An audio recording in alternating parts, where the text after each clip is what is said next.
The Late Night Alternative with Iain Lee on Talk Radio. We have ways of making you talk. I'm embarrassed by my anger, ashamed of my misery.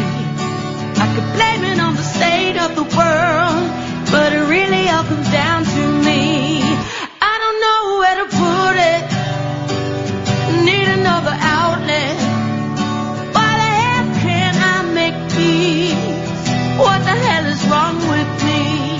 I don't wanna be another loaded weapon, trying just to shoot my way to heaven. I don't wanna be another human racist, living just to justify my hatred. All it does is keep me in a cage, keep me in a rage. I'm burning through a thick-sized stick of sage, trying to put that demon in its place. I'm sick of feeling anxious, I'm tired of feeling loneliness. When I can't see a smile in the world, I've given into hopelessness. Am I a part of the solution, or am I just a problem? Why the hell can't I be free? What the hell is haunting me? I don't wanna be another loaded weapon, trying just to shoot my way to heaven. I don't wanna be another human racist, but just to justify my hatred. All it does is keep me in a cage, keep me in a rage. I'm burning through a thick-sized stick of sage, trying to put that demon in his place. Oh, la, la, la, la, la, la.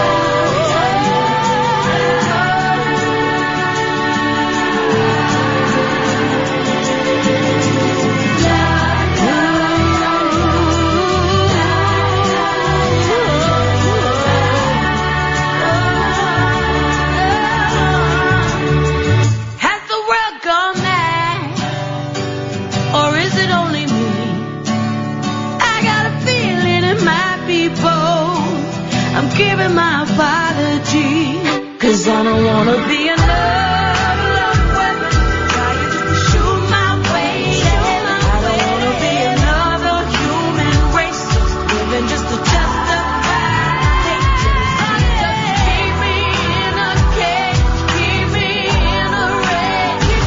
I'm burning through a thick-sized stick of sage, trying to put that demon in his place.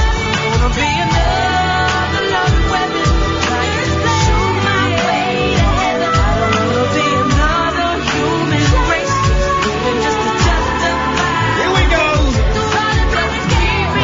It's the new single from Imani. It's just... I'm burning through a thick-sized... The original lyric was, I'm burning through a dick-sized piece of sage. So well done, Imani, keeping it clean.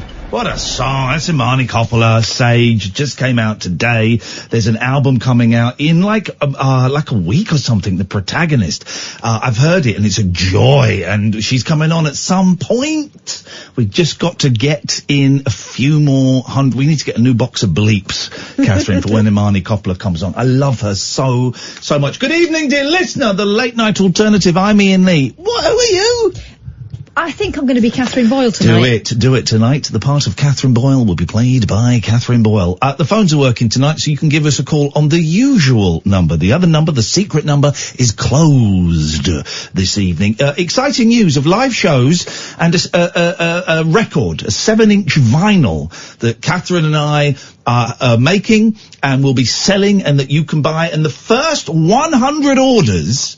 Bear in mind, we've had 30 orders so far, so there's only 70 more to go. The first 100 orders will get a platinum membership card. It's not actually made out of platinum. It's kind of grey.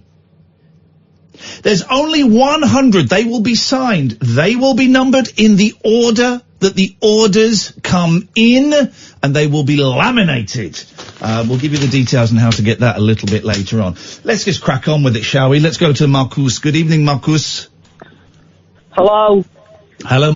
Let's go to Alan. Good evening, Alan. Hiya, Mark. How are you doing, Alan? I've got a bit of a query for you. I ordered the book on Monday. Yes. When will I receive it? Well, I don't know. There is no book. It's a big con. We're ripping you off. It normally, I think it takes about 2 weeks. 2 weeks. Because the book is, we don't have it. The book, every time an order of the book happens, Lulu.com print the book exclusively for you, and then they send it out. And I think it takes around about 2 weeks to come. But trust me, Alan, it's something like 270 odd pages. It is worth every penny. And £5.98 of the money that you spent on Here's the Thing, the late night alternative transcripts by Iain Lee and Catherine Boyle, £5.98. All the profit goes to the Samaritans. We are yay close to £2,000 for the Samaritans. And your purchase, Alan, will have saved a life. That's an actual fact. It will have saved a life. So well done. Give me a good feeling inside. Yes, mate. Have a good feeling outside. Go on, you deserve it. Knock one out. Thank you. You're welcome. He needs permission. He needs permission. That's all it is. Let's go to Roger. Good evening, Iain and Catherine. Good evening, Roger. I'm just wondering whether anybody's had any experience with geese. Sorry? I am playing at the moment a very silly game. This looks good, this game. You can only get it on... Is it true? Because I looked it up... Well, tell us what it is first, and then we'll discuss. It's called Untitled Goose Game. Untitled Goose Game. It sounds unassuming that they, when they announced it a couple of years ago, they didn't have a title for it, so called it Untitled Goose Game. Yep. And it just stuck. And if I got this right, because I've seen little bits of footage of it, basically you're a goose and you've got to annoy a gardener. Is that it? Pretty much. At the moment, I'm harassing somebody who's trying to read a newspaper and drink tea. Okay. And you can't get it on Xbox or PlayStation. It has to be a computer.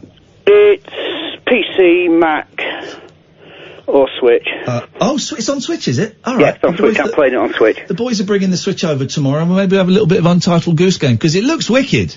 It's silly and daft, and that's it. It's definitely suitable for kids. It's really, it's just cartoony, and you're just doing.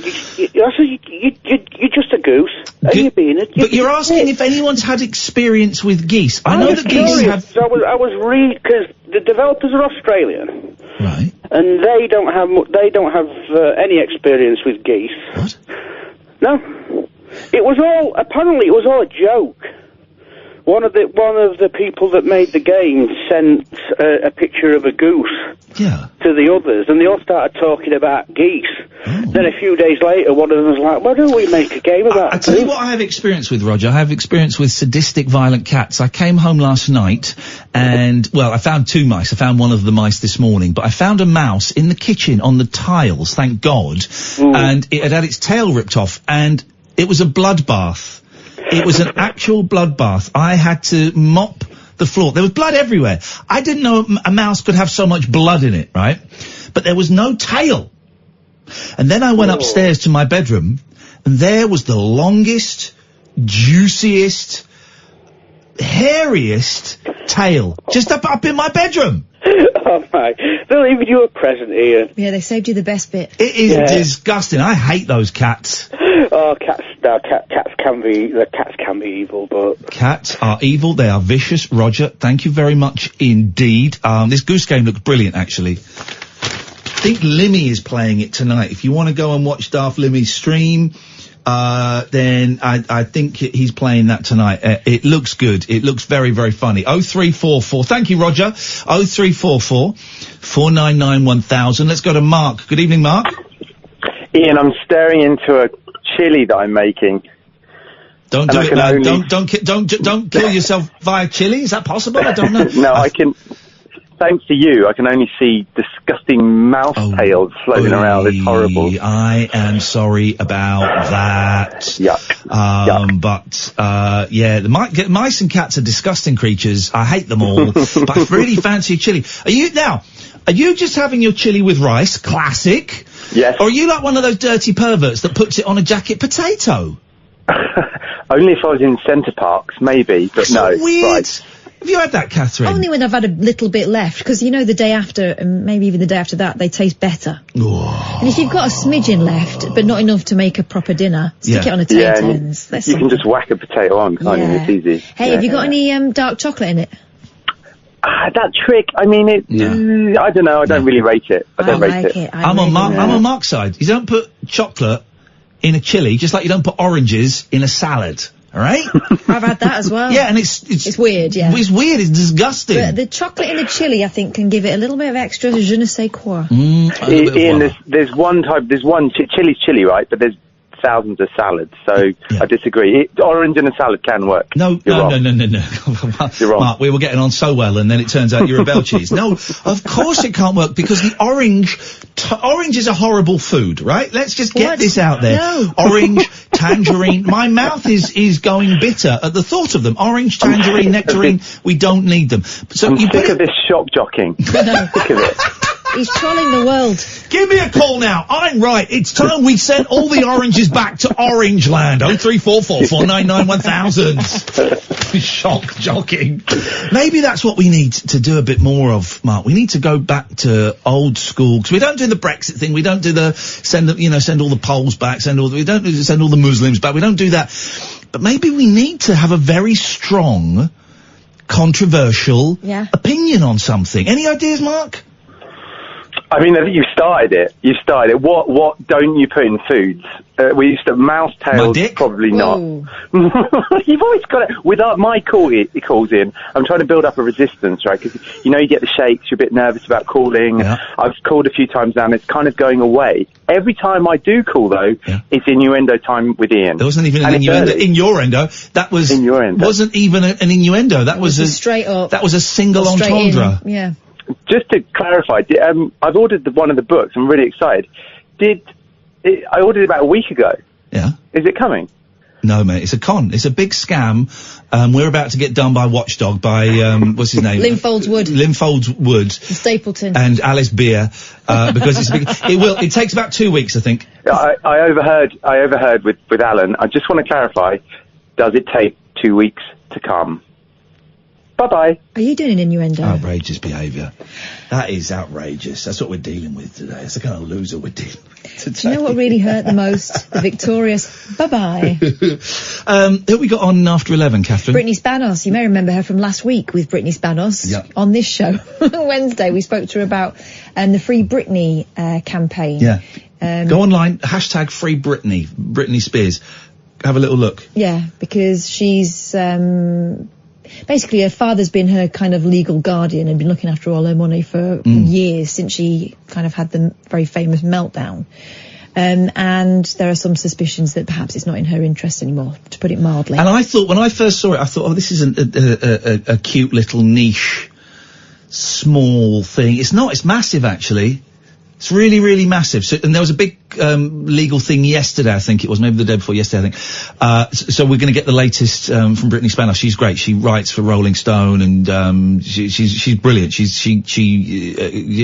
she write a book about fandom? She certainly writes about fandom. I don't know if she's done a book. Okay, all right, but she writes about fandom. Yeah. Okay, fine.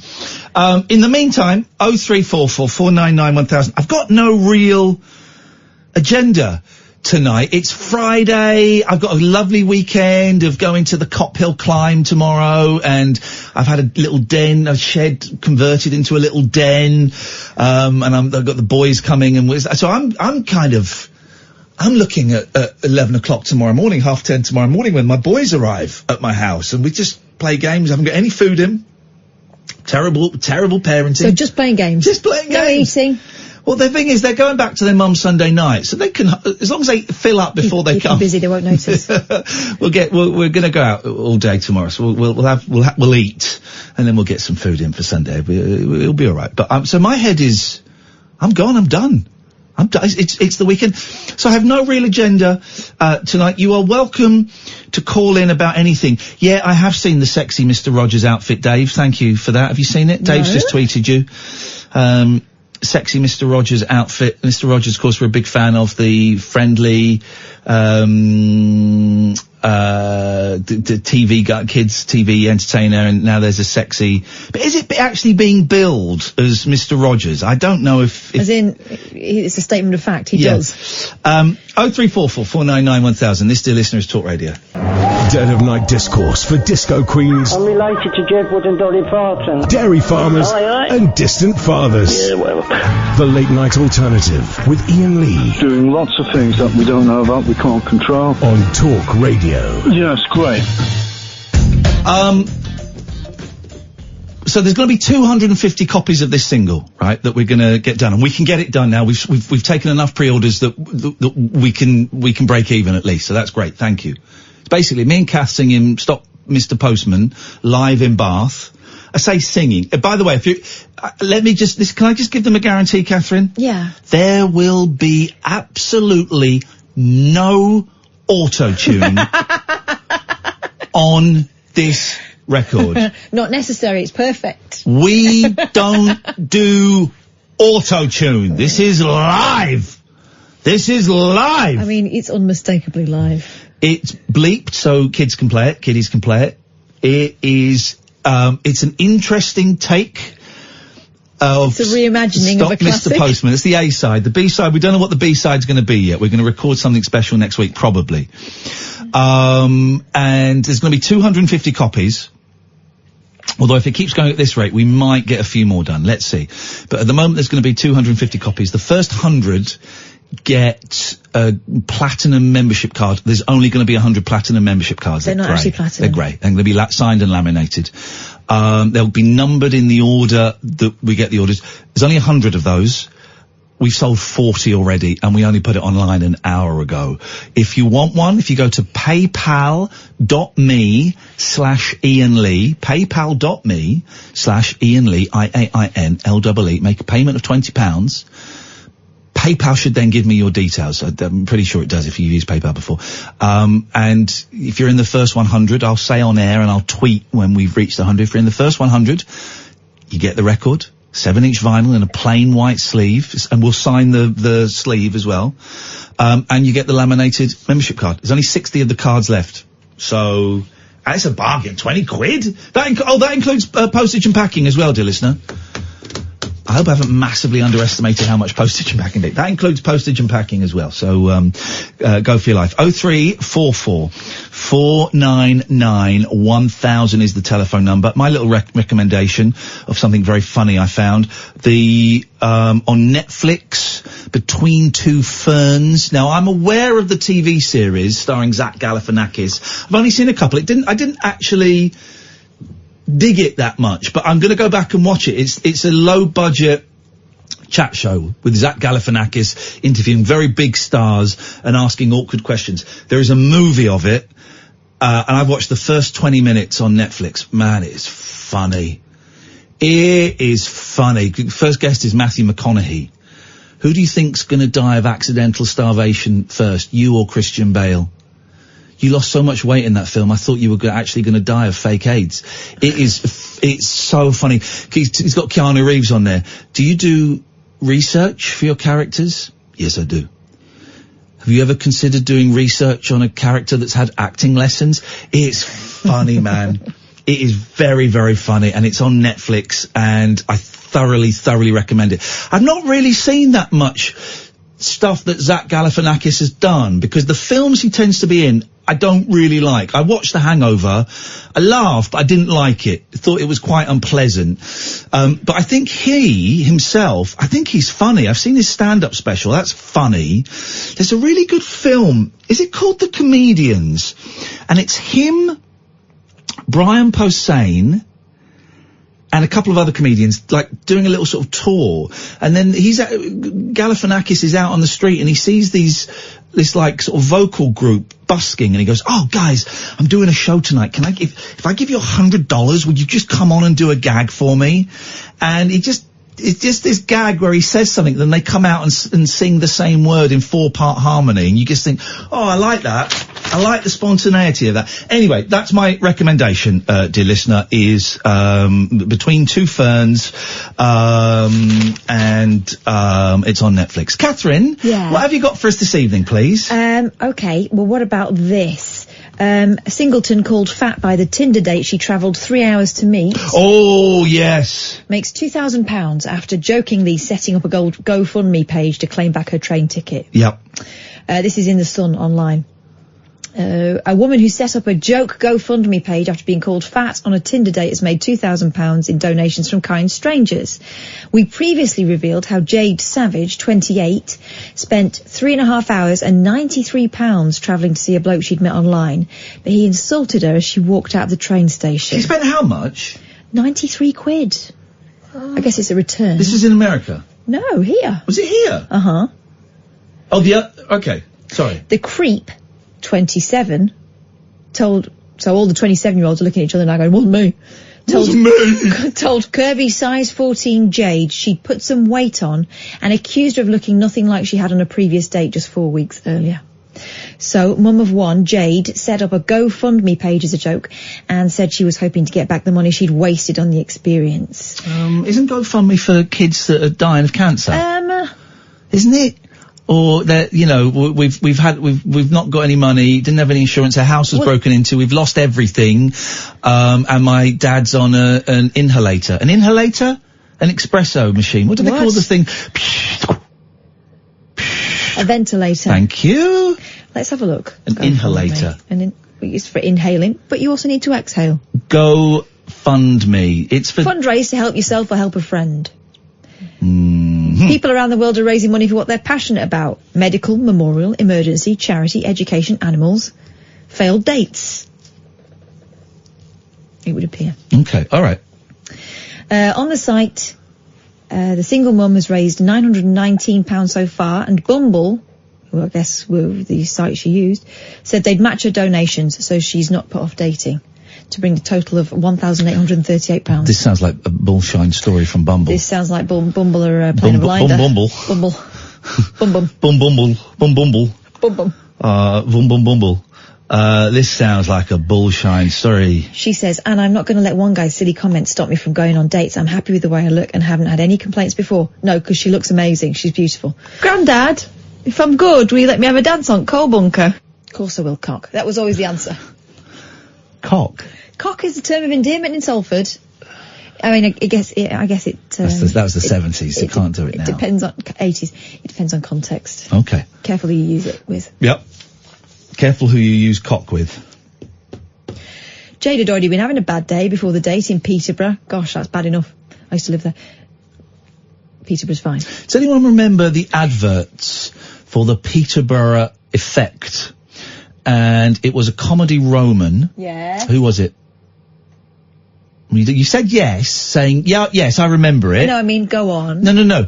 I said, does anyone remember? And you said yes. So go on then, tell us what you know about it, because you remember. Comedy Roman. Tell us what you know about it. Comedy Roman. In Peterborough. And what was the slogan? All roads lead to Peterborough. Literally just told you it was called the Peterborough Effect. I've just told you that. Yeah, but that's not a slogan, that's a title. No, for an advert, adverts don't have titles. Oh. They do, actually. They do. Right. Roy Kinnear. Oh. Several years after Roy Kinnear died, I saw Roy Kinnear at the Farnham Road in Slough. Isn't that weird? That doesn't get mentioned very often, does it? Roy Kinnear faking his own death. Doesn't get mentioned. I miss Roy Kinnear. Wouldn't it be great to say? By the way, don't forget, Monday night, Roy Kinnear's going to actually be in the studio with us. That'd be great. He's always funny, Roy Kinnear. Whatever you see him in, he can lift. You know, he was in a few wooden things that weren't great, but as soon as you saw Roy Kinnear doing that, so you're talking to me? You just see him doing that. You're and in. Also you're off your bleeding nut wonker. Yeah. He's great in the racist film Help, starring the Beatles. Mm-hmm. He's also good in How I Won the War, which is a great... Three Musketeers. Yeah, well, that's what he died in, was the remake of that. He fell off a horse. It's a real... How old was Roy Kinnear when he died? I'm going to say... Don't tell me. All right.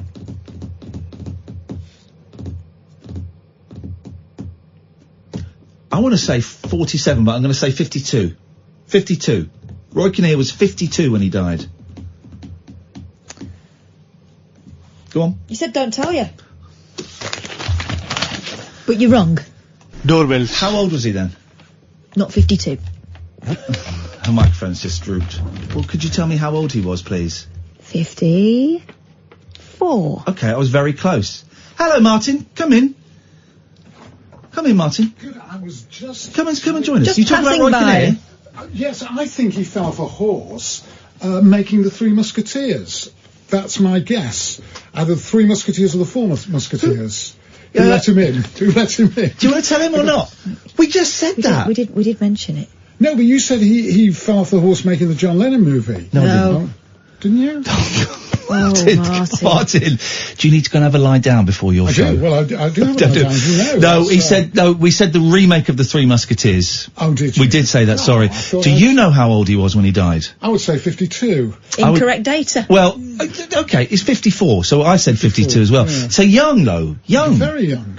Young. He was good, Roy Kinnear. Oh, he was brilliant. What else? What did he have a sitcom? I seem to remember him. No, he was in That Was the Week That Was, the David Frost show on a Saturday night. He probably did have a sitcom in those days, but I can't remember. Well, hang on then. He used to sweat a lot. He was What always year did he die then? He would have died about, I'm going to say 89. Sounds plausible. 88. Close. Close. Well, that means, so he was 54, so he was 32 or 3 when he made Help, the Beatles film. But he looked old in that. They did in them days though, didn't they?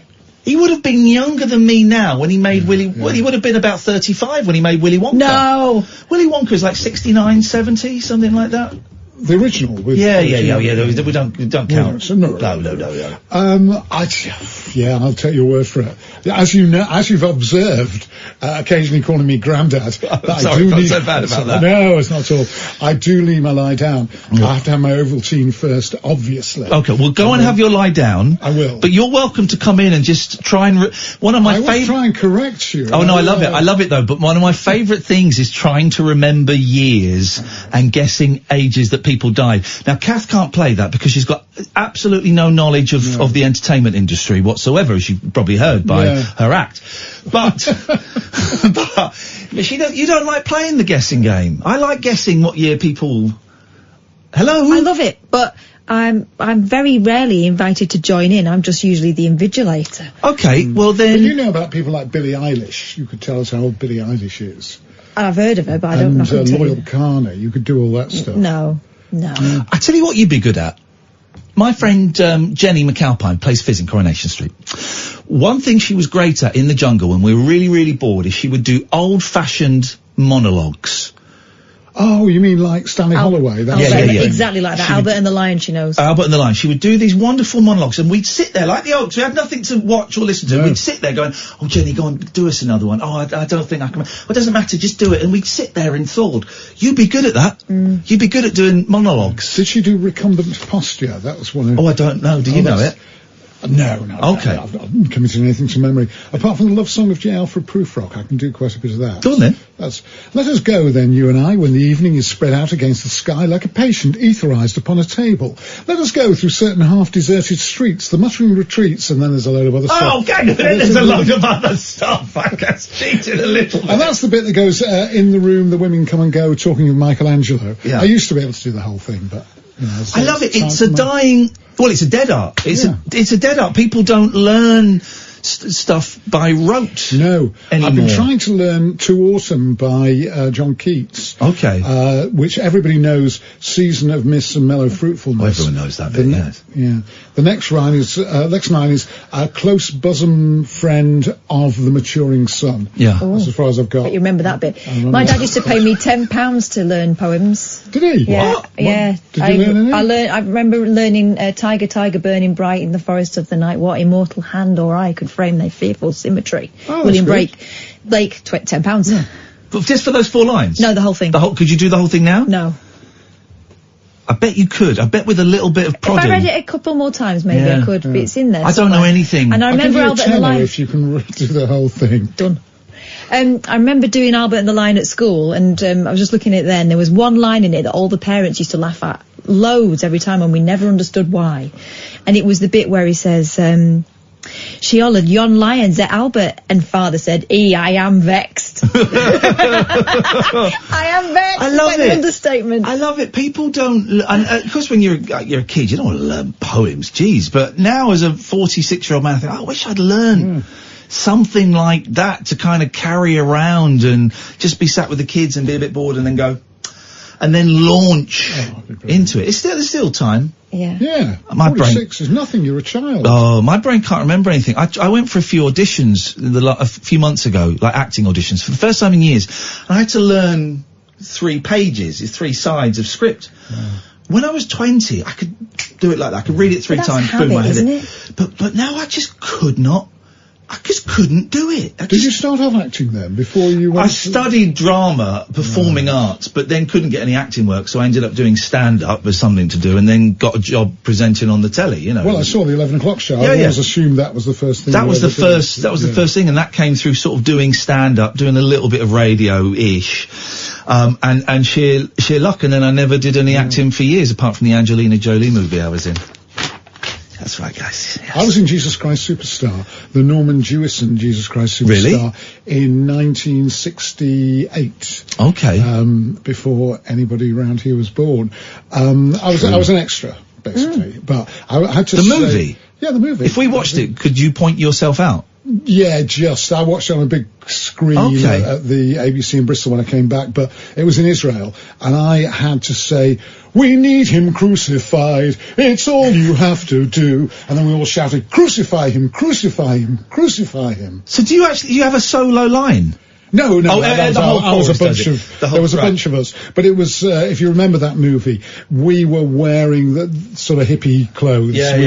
So they just wanted a lot of hippie travellers who happened to be in Israel at the time, so they rounded a load of us up. How funny. And we had to crucify him, How funny. And then, of course, when I came back home and I was living in Bristol, I went to see it at the ABC New Bristol Centre, which you could, it was a massive screen, and I said, "That's me," in the paisley shirt, but everybody was wearing paisley shirts, and the yellow paisley, had a lot of hair in those days. Hell of a lot of hair. I was telling Kath a story, I think it was in Bristol. You know, I think it was Bristol, one of the places they banned The Life of Brian, Monty Python's The Life of Brian. Yeah, I think it was Bristol, somewhere around there. And then years later, I think maybe about 10 or 15 years ago, one of the actresses... I know who it was. The girlfriend. Oh, it was his girlfriend. The Welsh girlfriend. It was the girlfriend of Brian. Yes. The girlfriend of Brian became a councillor for Bristol Council, and it was still banned. So she unbanned it and invited, I think, Palin and Eric Idle down to the first ever legitimate screening of The Life of Brian. That's exactly who it was. Yeah. Brian's girlfriend in it. The sort of stroppy... Sean, somebody or other. Yes. Something like that. Yeah. I thought that was such a great story. Oh, well done for digging that out. You could go and have your lie down. I'm going to. Go, nice to talk to you. You're always welcome to pop in on a Friday night. I'll do it if you say anything that I think is wrong when it's probably right. I love it. I like being corrected, thank you. It's what I do to Catherine all the time, and so it takes my own medicine. See you later, Martin. It's like when my dad used to run in if our radio was on too loud. Martin will be on at 1 o'clock, dear listeners. He's on tonight and tomorrow night at 1 o'clock. Always worth a listen. You can give us a call. Look at us, we're just chatting away, and I forgot we were on the air. 03444991,000 is the telephone number if you want to give us a call. This is the Late Night Alternative every weeknight from 10 with Kath and Iain on Talk Radio. Take a trip into the alternate reality of late night radio. I think I'm in something like the Matrix, and so are you. The Late Night Alternative. Hello. With Iain Lee. Is there anybody out there? On Talk Radio. Hello. 03444991,000. We've sold 56 of the 100 7-inch singles. There's 250 singles, but the first 100 come with a free platinum, it's grey, laminated, but it says platinum on it, I think, membership card, right? There's 44 left. I really thought this was a punt, because this is why we're taking pre-orders. I haven't had the record made up yet, haven't recorded the B-side yet. It's really expensive to make records. Yes, we weren't sure you were interested. It's really, really expensive to make records, right? So we're taking pre-orders, and I thought, this is going to be a tough sell. We'll put it out there, and we may have to cancel it and give everyone their money back. No harm done. We've broken even. So thank you. So we're in. Kath and I are going to record the B-side next week. I've got an idea for it. and then we'll get the records made, and as soon as we get them, bishy bashy boshy, we'll send them out. We'll also be selling them at shows, 2 live shows. Let's get all the plugs out of the way. 2 live shows. Brighton on, I think, November the 9th, evening show, and London on Saturday, December the 14th, 3 o'clock in the afternoon show. They're the only 2 shows we're doing this year, and they are selling out fast, right? We're in the fabulous Caroline of Brunswick pub in Brighton, and the superb, I'm embarrassed to say we're playing there because it's so good. You see some of the names of the people they have there, the Half Moon in Putney. Oh man, thanks to Nina for does all the booking, and she got in touch. She goes, would you guys consider playing here? Yeah, thank you, Nina. So tickets are selling really fast. IainLee.com/event. IainLee.com/event. Let's go to our good friend June. Good evening, June.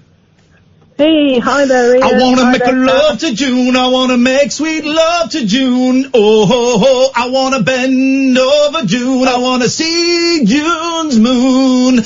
I'm gonna make such love to her. It won't take long, 'cause when I'm with her, I just have to dip my wick, and I am gone. Go, go, go, go, June. I said go, go, go, making love to June. This is seriously questionable content. You got to ask June if she's upset by it. June, how do you feel about that? Well, not at the moment, because I've got a bad dose. She's not in the mood. She's got a bad what? A bad throat? Dose of the cold. That's okay. All right, but when that clears up, June? And we're on. There you go, you see, Catherine, you're like those white middle-class people that I am say, a white middle-class person. Yeah, exactly, that say, oh, you know, actually that's really offensive to black and Muslim people, and no black or Muslims are complaining. Well, June is not a black Muslim, but what I'm saying is, you've stood up for someone who doesn't need standing up. Oh, because June's in a wheelchair, she thinks she can't look after herself. Outrageous. No. June, making love to June, too soon. June, making love to June. It's over too soon when I make love to June, because she gets me hot. She undoes my belt. All right, she undoes my fly. Then I shut my mouth. That is enough. She's called it. All right, June, what can we do for you on this holy and horny evening? I was just going to let you know that it takes 11 days for my book to come. 11 days. So that's 11 days. It's 11 days. And I've just ordered your 7-inch. Oh God, don't get him started again. But I want to ask him a question. Well, ask him. Who's him? The cat's father? Actually, yes. That's true. Yeah. Go on, June. Ian. Yes. Where do I buy the player to play it on? I don't have one. Here's the thing: vinyl is so collectible these days that it's better you don't even play the records, because actually by playing the records, you every time you play a record, you're losing some of the sound quality that comes with it. And so my suggestion is to anyone buying this, please don't actually play it on a record player, because each play will devalue it, and you'll be losing some of the sound quality that you get with vinyl. That's my suggestion. Shall I tell you what I'll do with it then? Oh God, here we go. I'll put it in my drawer with my CD of Timmy Capello, the sax player from the Lost Boys and the one that used to tour with Tina Turner. She's got a sax drawer. That's a very specific saxophonist. Oh yes. You want to try and find a photo of him? Very specific. Oh my! Why have you got Tommy Capero in your drawer? Tommy Capello. Tommy Capello. Why is he related to Marty Pello? No. Okay. Just asking. He's a Yank. Just asking. He's don't a multi-instrumentalist, vocalist, saxophone player. Saxophonist. And I've got his, saxophonist. He's a very, tenor saxophonist. He's a very hunky man. Oh, yeah. I'm looking at, he looks a bit like, what's his name? That guy that used to be the cover man for various, like works of romantic fiction, you know, oh, yes, I know the one you mean. Oh, gosh. Fabio. I know. Me and Tommy Capello making sweet love to June at halftime.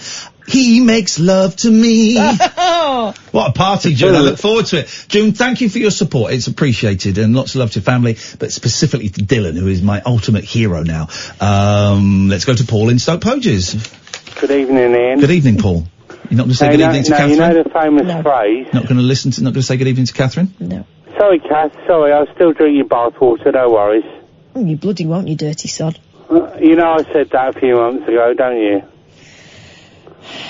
Yes. I'm losing the will to live 'cause Paul has started calling again. That's what we want. Oh. Yeah, I'm so good at ideas. I'm going through a real great idea streak. I told Catherine a brilliant idea for a documentary, live show, podcast, maybe part of this show. Shh, don't tell them. Oh, no, secrets, don't tell them. It's great. The record was my idea. It's a great idea. Here's a great idea. And Billy Hayes, we need your help on this. Actually, it may not be my idea. It may have been Billy Hayes' idea, but you're gonna nick it. I want to do a musical of the show, like Jerry Springer the Opera, the late night alternative musical, right? But we're not in it. People play us, and people play the callers and stuff. That is a great idea, huh? That is a great idea, Billy. Let's get talking. Katerina. Can I audition for the part of Susan? So checking, I've got to know numbers. I've got to go with my mum. We're not in it. We watch it. We sit in the audience and watch it. And at the end, we get the applause. And I give you some roses, the flowers. I give you some rose flowers. Oh. People talking about buying record players. Don't buy Crossleys. They're rubbish. They will ruin your records. Let's go back to Paul. Good evening, Paul. I'm sure Kath would prefer some Rose's chocolates. Don't speak for me, especially after you've been talking about drinking my bathwater. Proceed with your call. Okay, right. Now, do you know they say you don't put anything bigger in your ear than your elbow, yeah? Ears. Okay, well, I'm not going to put Iain Lee in my ear because he is much bigger than my elbow. So I'm going to put Iain Lee in my ear. What are you talking about, you absolute disaster of a human?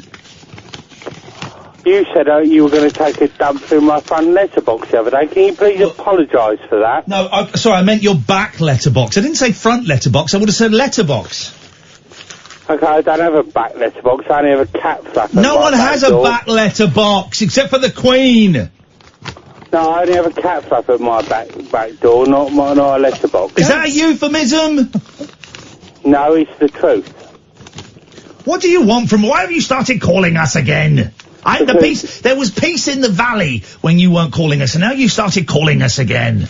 Because I come from the Thames Valley area, and I don't like to make peace in the Thames Valley area. Okay, well, okay, Paul. I mean, I've literally, Jesus wept. Let's go to Pete. Hello, Pete. Hello, how you doing? It's this smug guy. Did I say something? Did I get a date wrong for Doctor Who or something, Pete? Did I get the circumference of the circles in John Pertwee's TARDIS wrong, Pete? Is that what you've got? This guy only calls in to pick me up on Doctor Who facts. Pete, thank you for calling. Sorry, Kath, you're right. Yeah, go on. You're very welcome, Kath. Please proceed. Well, here's the thing, I don't entirely, and I was hoping you could explain the whole vinyl thing. Oh. Yeah, of course you can. It's like how music used to come on it before MP3s. I mean, I know that, but the fact it's become so popular again in the last few years. Yeah. I don't get it. I don't get why new vinyl is becoming popular. I don't get that. I don't get why reissues of old albums are becoming popular. I like buying old records, and if it's like a group I really like, for example, the Monkees, although I didn't buy their Christmas album on vinyl because it sucks, if they bring out like a CD and a vinyl version, then I will buy both and probably only play the CD. But I'm not going to go and spend £30 on an album by, I don't know, a new band, The Strokes or something. New. It does. I mean, because on Doctor Who, the company who makes the kind of big audio dramas that they do, they've started putting out vinyl editions, and they sell out sort of as HMV exclusive. Yeah. And I just don't get. I mean, most people I know don't seem to have a player to play them on. And can I ask you a question? Of course. Yeah. Okay. Doctor Who, the character, the Doctor, took a medical degree. He's actually a medical doctor. Do you remember what year he took that degree and in which city? I know it was Edinburgh. Oh, do you? You know it was Edinburgh, do you? Okay. I believe it was Edinburgh. Oh, okay. Well, he's pedalling back now. Okay. No, he's gone with Edinburgh. What year was it? I don't think we know that, do we? I know. I could tell you. Okay. Google knows. It was Glasgow in 1888. Glasgow, Edinburgh is all basically the same. I'd like to apologise to all of our Scottish listeners there on this horrible London-centric bias. Peter's I'm amazed you didn't use the dump button on that. No, we're letting you stand by your comments. I'm not saving yo ass, Pete. I'm not saving yo ass. In fact, I'm going to find you on Twitter and I'm going to retweet you with "Here he is." That's fine. I'm just glad of the attention. Oh, he said it in the moon base, right? Okay. You just Google that, did you? I did, yeah. Yeah, okay. Oh, no, fair enough, because I just knew it. See, I wasn't old enough to watch the moon base originally, and it's been erased from history since, so, He's having a pop there, but I'm a gentleman, so I'm not going to rise to it. Still 1-0 to me.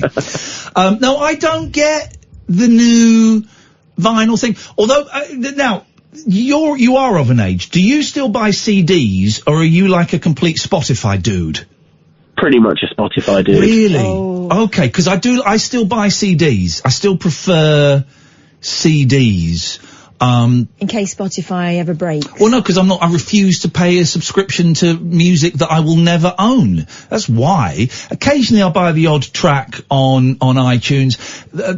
If I need an album quickly, like the other week, don't ask, we needed the Agadoo Black Lace Party album. So that was best £8.99 I've ever spent in my life. It was an emergency party. So I'll do that. But I like physical product. I like it. If it's a particularly important one, I'll buy. I might buy it digitally and sort of make sure I've got that backed up somewhere. But otherwise, I don't feel the need to have the physical. Are you just phoning up, Pete, to say when you're not going to buy our crappy record? I mean, I'm probably not going to buy it, but that's not why I was ringing. I just wanted someone to put the case forward, I suppose. All right. Can I ask you a question? Yeah. What is the top speed of the Who-mobile? I don't know. It's very fast. Do you not know? Well, gosh, then yeah. Anytime I get the slightest mistake, get like a month out of a doctor, this guy tweets me, phones me up, tries to shame me. Doesn't know the top speed of the Who-mobile was 105 miles per hour. Well, you see, you usually get quite obvious things wrong, whereas that's something that you've just... Thank you very much for your call, Pete. Very, very Thank you very much for your call, Pete. Thank you for your call. Tension in geekdom. Can we cut that bit off of the Talk Radio replay system? I think we should. Left me in a foul mood. Oh, yeah. Left me in a very foul mood. I like Pete. There are some callers, I can say this, there are some callers, listeners, people I've met on Twitter, people I've met on Twitch, you kind of think, I could see me becoming friends with them. Pete's one of them. I could see me being friends with Pete. Yeah, it'd be a strange kind of friendship based on that we just heard there. It would be Doctor Who dick measurements. He knows way more than me. He knows way more than me. But that's kind of knowledge that I respect. Lists. Well, lists I think is a male thing, mainly. Mostly. Of course there are exceptions, and I think most men will have their thing. For a lot of men, obviously, it's football, their team. For me, it's the Monkeys. You could ask me anything about the Monkeys, and there's probably a few things I've forgotten, but I know it. Useless, but I know it. Let's go with it. Nigel? Hello? We have to go to the news. Can we come back to you after the news? Of course, yeah. I thought you wasn't going to come back at all. We'll always come back to you, Nige. Yeah, I've got a few things to talk about. Yeah, a couple of things. All right, listen, you stay there. Are we going to get a song tonight? If you want, yeah. I want a song. I want a song. It feels like a Friday, because it is primarily. And I think we need a song, don't you, Catherine? Yeah. Not Carrickfergus, though. What would you give the first hour out of 10? 7. Really? Only because I hope for more. Oh, I'd give it a 5. Really? Yeah. It's okay. Okay, but I know we can do better. Yes. Okay, let's see where we go. We'll see what we'll do in the next hour. We'll take your ratings out of 10 for the first hour. Give us a call, 0344 499 1000. This, dear listener, is Talk Radio. The Late Night Alternative with Iain Lee on Talk Radio. We have ways of making you talk.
Go.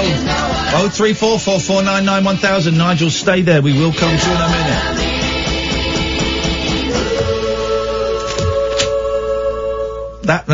The first Mamas and the Papas album, the cover is wonderful. It's the 4 of them in the bath with Michelle. I mean, Michelle's looking hot. I mean, Cass is looking hot. Everyone's looking hot, but weird, in that weird kind of slightly geeky way that some 60s band looked. And they're just sat in the bath, and then there's the toilet is to the next. It's the weirdest cover, man. But I love the Mamas and the Papas. Such a strange band. Hashtag Free Britney, Catherine. Remind us for those people that may have missed it last week when we spoke about this. Last week we were lucky enough to speak to Brittany Spanos, who writes for Rolling Stone magazine, and she was talking. I got her on because I was looking online and I found a brilliant article she'd written with kind of the background to the hashtag Free Britney campaign, which, if you don't look too closely, just looks like a kind of online conspiracy thing. But there's so much more to it. We spoke to Brittany and she told us about the court case that's already started. But explain what Free Britney is. Free Britney, right, okay. So you'll remember Britney's well-documented meltdown that she had. Mental health problems that have been all over the newspapers. There was footage of her being wheeled away in an ambulance at one point. It was kind of the first great big celebrity meltdown that was caught on 24-hour kind of entertainment news channels and stuff like that. Since then, her dad, Jamie Spears, was put in charge of kind of her care and also her finances. And there's been some controversy as to whether she's fit enough to do that for herself anymore, whether he's a fit guardian, all that kind of stuff. Lots of speculation on the hashtag Free Britney campaign websites and stuff. Twitter is full of gossip. So we were trying to kind of sort through what was fact and what was speculation, and Britney's back because... Evening, Brittany Spanos, all the way from the United States of America. Things have moved on, haven't they, Brittany? There was a court case. Was it yesterday, the court case, Brittany? It was on the 18th. There was a hearing. The hearing was scheduled months ago, following the hearing that happened in May. And this was a follow-up hearing. There was supposed to be an evaluation that happened. And as we spoke about last time, there were some things that had happened more recently, including her dad was taken off as her conservator, following harassment charges filed against him by Britney's ex-husband, Kevin Federline, who maintains primary custody of their two sons. And so there was some speculation about how that would affect, but they had reporters in there. They were about to have the hearing. Britney's dad was in there. Britney's mom, the current conservator, who is her personal manager, was at the hearing. They decided to close the files because of all the personal information about Britney and her sons. They had the reporters leave the room. The hearing lasted about 30 minutes, and now it will actually happen or continue in January. We really have very few details about what was spoken about in an initial hearing, but it looks like not much. Okay, and so the reason they kicked all the journos out is because there was details about her kids, but also I read about her kids and Britney. And Britney, a lot of details about her mental health and her condition. Yes. So they wanted to keep some privacy, and the attorneys had requested that the reporters leave. They wanted to keep the files closed because of the very personal nature of the information being spoken about. I believe it was probably the information about the kids that probably tipped it over the edge, though, for the judge to allow that to happen. And when did did they mind the journalists? Did they go, oh no, fair play, or did they get a little bit grumpy in those circumstances? I'm sure they were a little grumpy about it, but it seems like obviously they had to honor that. Yeah. And again, it's a very understandable situation. It is super complicated, and the nature of the discussions are super personal because they do deal with not only her mental health, but her finances, everything about her life over the last decade. So, it is understandable. It's totally the right thing to do. When the case comes back in January, then what are they trying to establish? Is it her dad saying I should be in charge of her? Is it her mum trying to rescue her from her dad? Is it Britney herself saying, look, I'm a fully functioning adult, I want to be responsible for myself? What is the end game that they're aiming for? Right now, it's majority speculation about what everyone's motives are.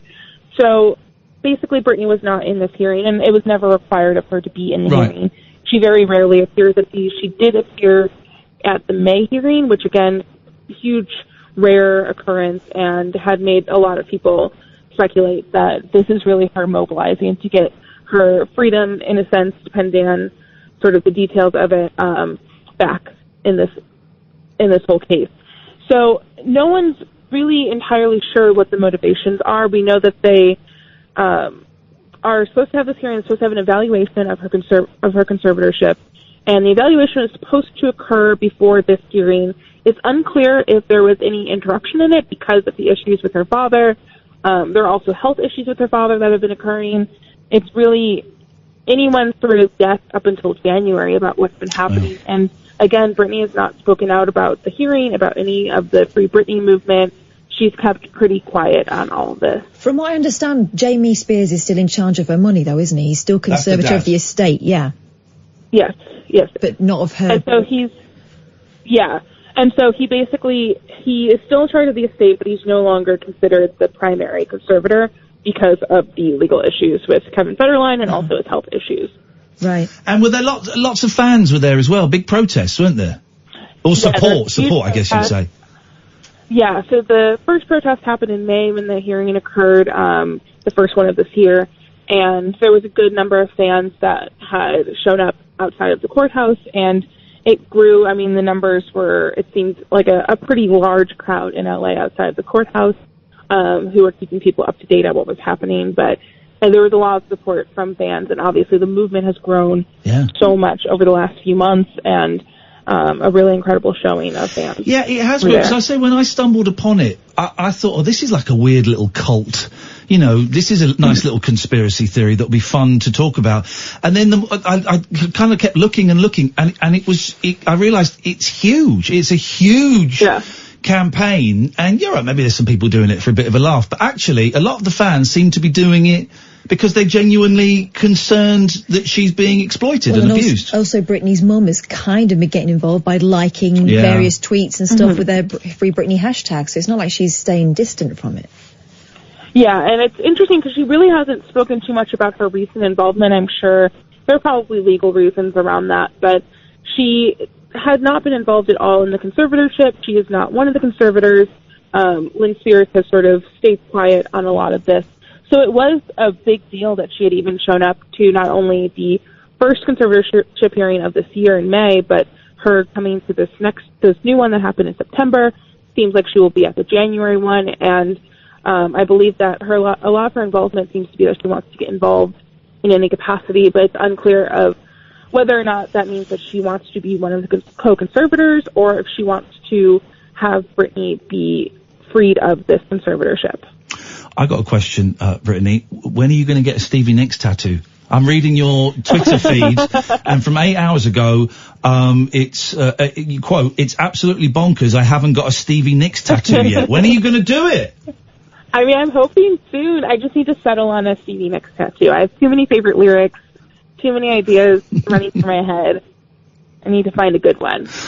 And very quickly, just because you write for like Rolling Stone, and Rolling Stone is like an iconic music magazine and online, and I'm an old guy, and so I'm fully aware of it. When did you get the gig for Rolling Stone? And does it still, you took Rolling Stone in the 70s, was like, my God, on the cover of the Rolling Stone magazine, wow. Does it still have that kind of kudos in 2019? When you got your first article published, was it like, wow, I'm in Rolling Stone, I want Rolling Stone online? Does it still have that magic? Yeah, it does. I mean, I've started in 2015. It's over 4.5 years now that I've been there. And, I mean, it's incredible. I've been able to write 2 cover stories. Each time felt really, really cool, and felt very almost famous, and it's awesome. What were the 2 cover stories you did? On Cardi B in 2017, it was Cardi's first cover story with us, and Janelle Monáe last year. Hey, that's fantastic. Well, I'm thrilled. And have you, last question, and I'll let you get on with your life. Have you met Jan Wenner? Yes, I have. Yeah. He's the guy that set up Rolling Stone. He's also the guy that won't let the Monkees be in the Rock and Roll Hall of Fame, but let's not talk about that. What, I mean, because he's the genius behind it. What was it like meeting him?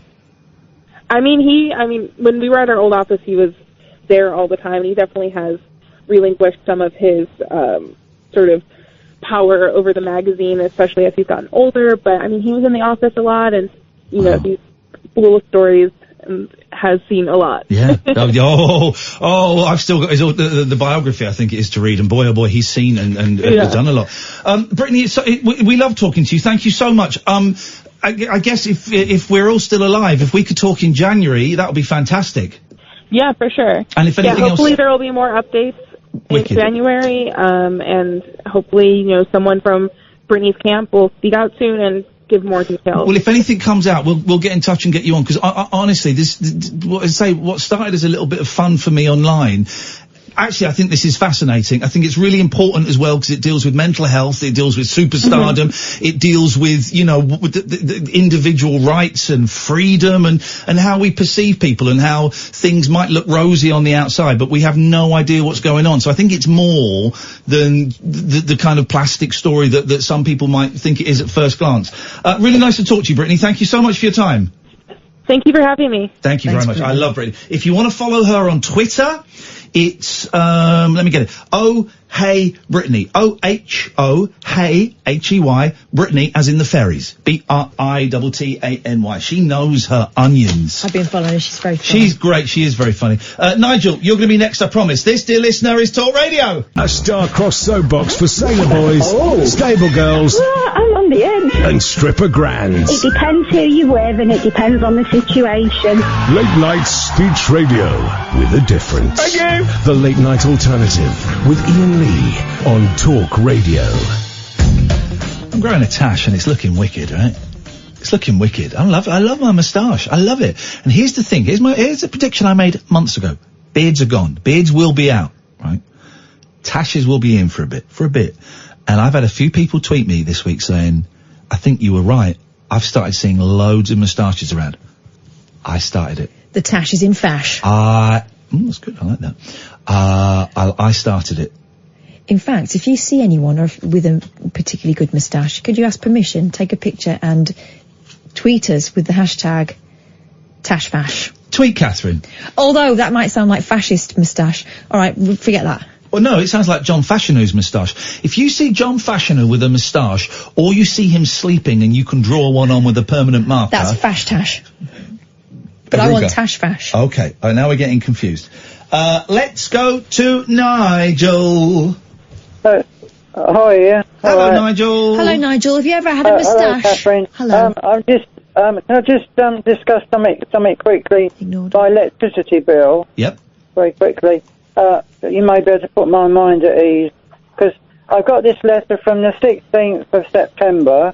It says on the letter, but I spoke to someone on the 18th in Maidstone. I sorted it out on Wednesday, right? If you've sorted it out after that letter, then don't worry about the letter. Sorry, Justin. This letter says I owe £700, and it says if you haven't made a payment, I'll be in trouble. But the thing is, it says, hang on, let me read it. If you do not contact us, but I spoke to a lady. Well, you've spoken to them then. I spoke to a lady on Wednesday, which is the date after that. Yep. And she said, she started a payment plan up, and I said that I'd be paying in a fortnight's time £40 payment each fortnight, right? And she said that was okay. She said they won't cut my electric off, she said. She said that was okay. How come you've got a bill for £700?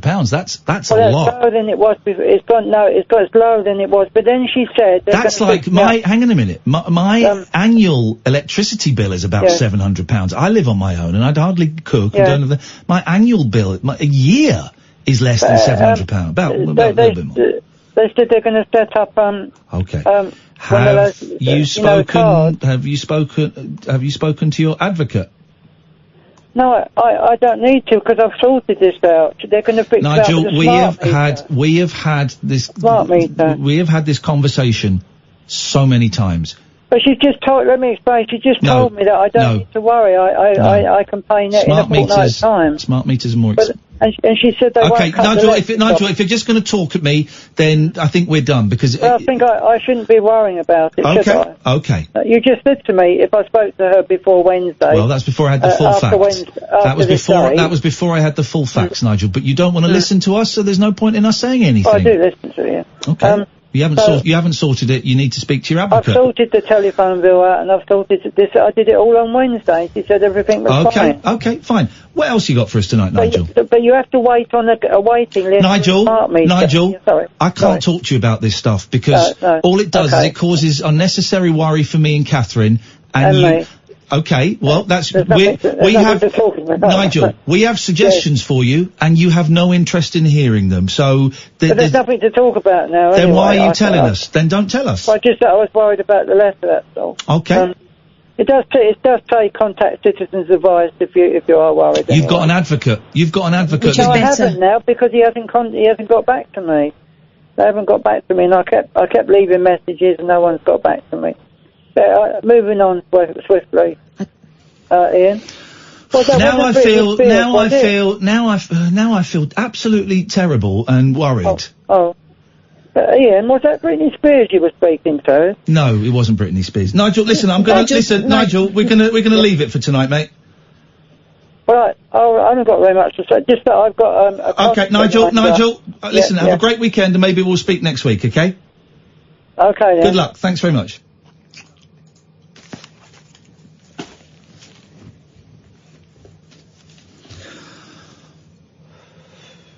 I don't know what to say. It's a £700 electricity bill. And they're going to put in a meter. A meter's the card, the key thing. Now, the key payment was a significantly higher tariff in the past, but I don't know if that got sorted when wasn't Ed Miliband talking about when he was running for Prime Minister about capping the tariffs, including the key meter. And didn't someone will know better than me, did David Cameron, in the back of my head, I'm sure I remember David Cameron implementing that policy that was originally Ed Miliband's and lowering the tariff for key meters, because famously, key meters, and I've been on a key meter in the past when I was signing on and was not working, key meters, which are generally used by the most vulnerable, poorest people, were the highest electricity tariff. So the people with the least amount of money were paying the highest rate for electricity.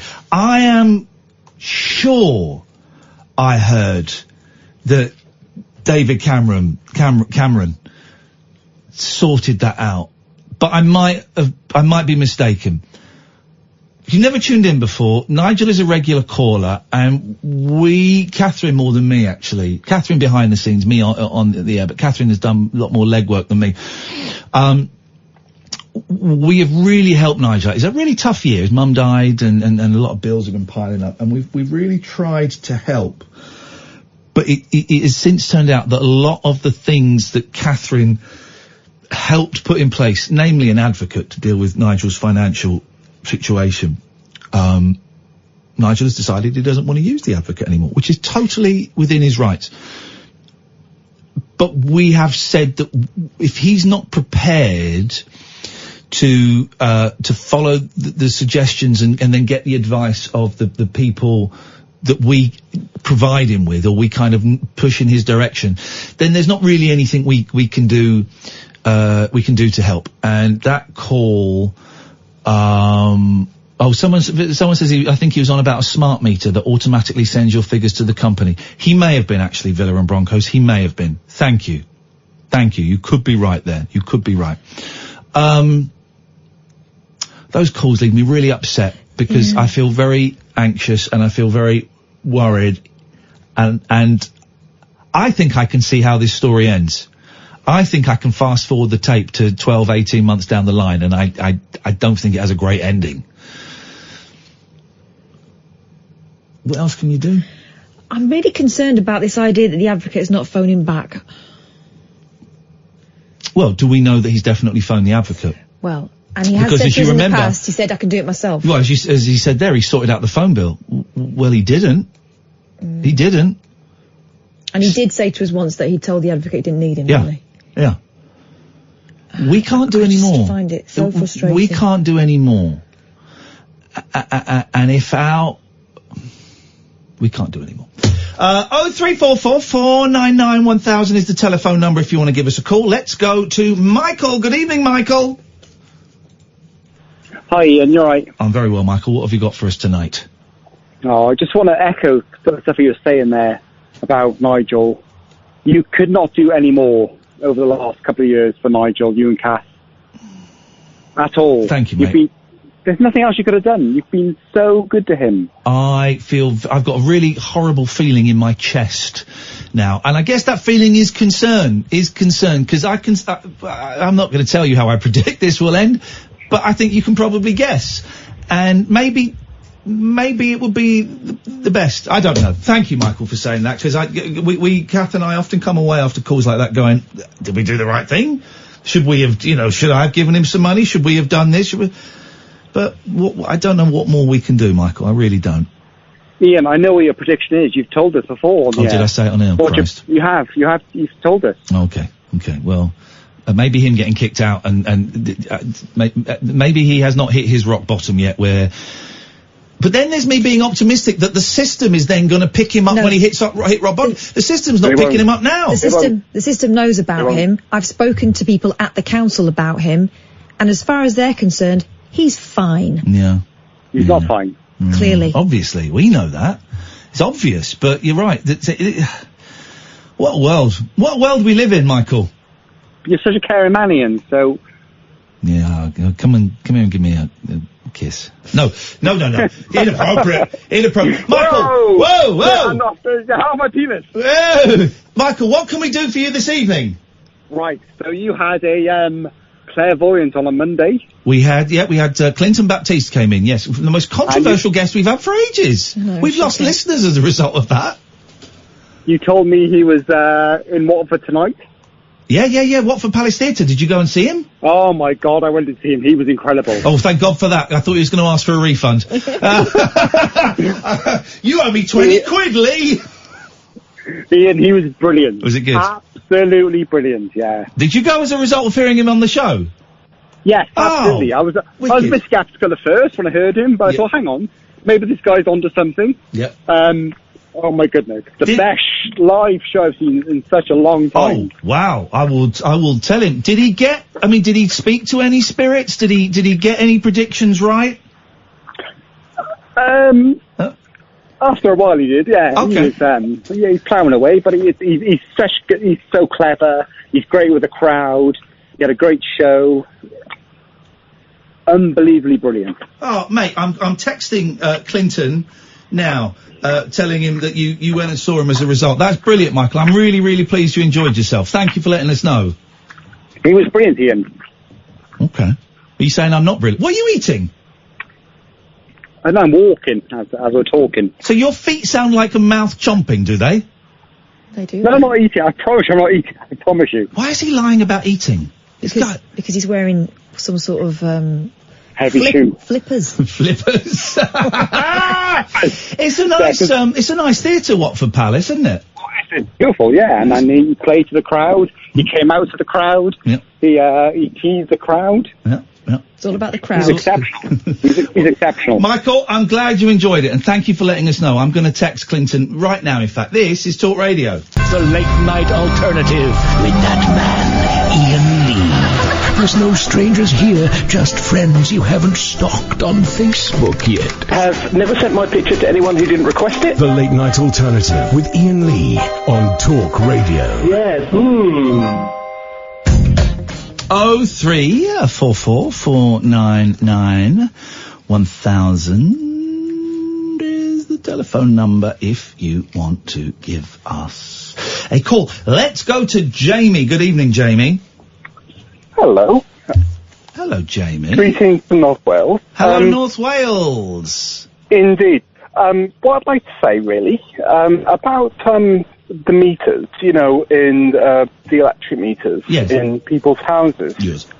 I rather think the tariff is quite high for the poorer people. Is this we're talking about? Because we're talking about the key meters, right? Where you go to the shop on the corner and you top it up with 20 quid. Pay point, yes, indeed. Right. Yeah. Yeah, I believe that's quite. The tariff we're charged is quite high. Right. My belief, obviously, this should be subsidised significantly to enable poorer people, such as myself, to be able to get a leg up in society. Yeah, I agree. It seems ridiculous that the poorest people should pay the most for stuff like that. Well, it goes with credit, isn't it? I mean, poor people pay enormous credit rates. If you want to lend money or something like that, it's like 1,000%. Rich people, they get 7% APR. The whole system. Well, okay, let's do it. The whole capitalist system is screwed. It doesn't work. Indeed, and my belief is that obviously, yes, poor people like myself should be able to lift ourselves out of poverty. You need to come up with an invention or have a hit single. You need one of those two things. That would be lovely, wouldn't it? One of those two things, Jamie, could turn it all around for you. Well, sadly, I can't provide those inventions. But, no, of course not. I'm teasing. I think I would like to obviously up my position in society. Yeah. And I think I'm held back by the whole system. The whole system around us seems to be totally, fixed towards profit, making profit. Of course it is. Charging poor people more money, What else are poor people charged more money for? Well, my experience is credit, yeah? Right. If I want to lend money, I don't have money today, but I want it tomorrow, and I can pay it tomorrow, I have to pay, extortionate fees beyond which, an average credit card would provide. But why can't get a credit card? Yeah, I've had that in the past, sadly, but, I think people go through situations in their life where perhaps situations change and, they can't afford credit cards anymore and their credit rating goes down. Do you know what I mean? Yeah, of course.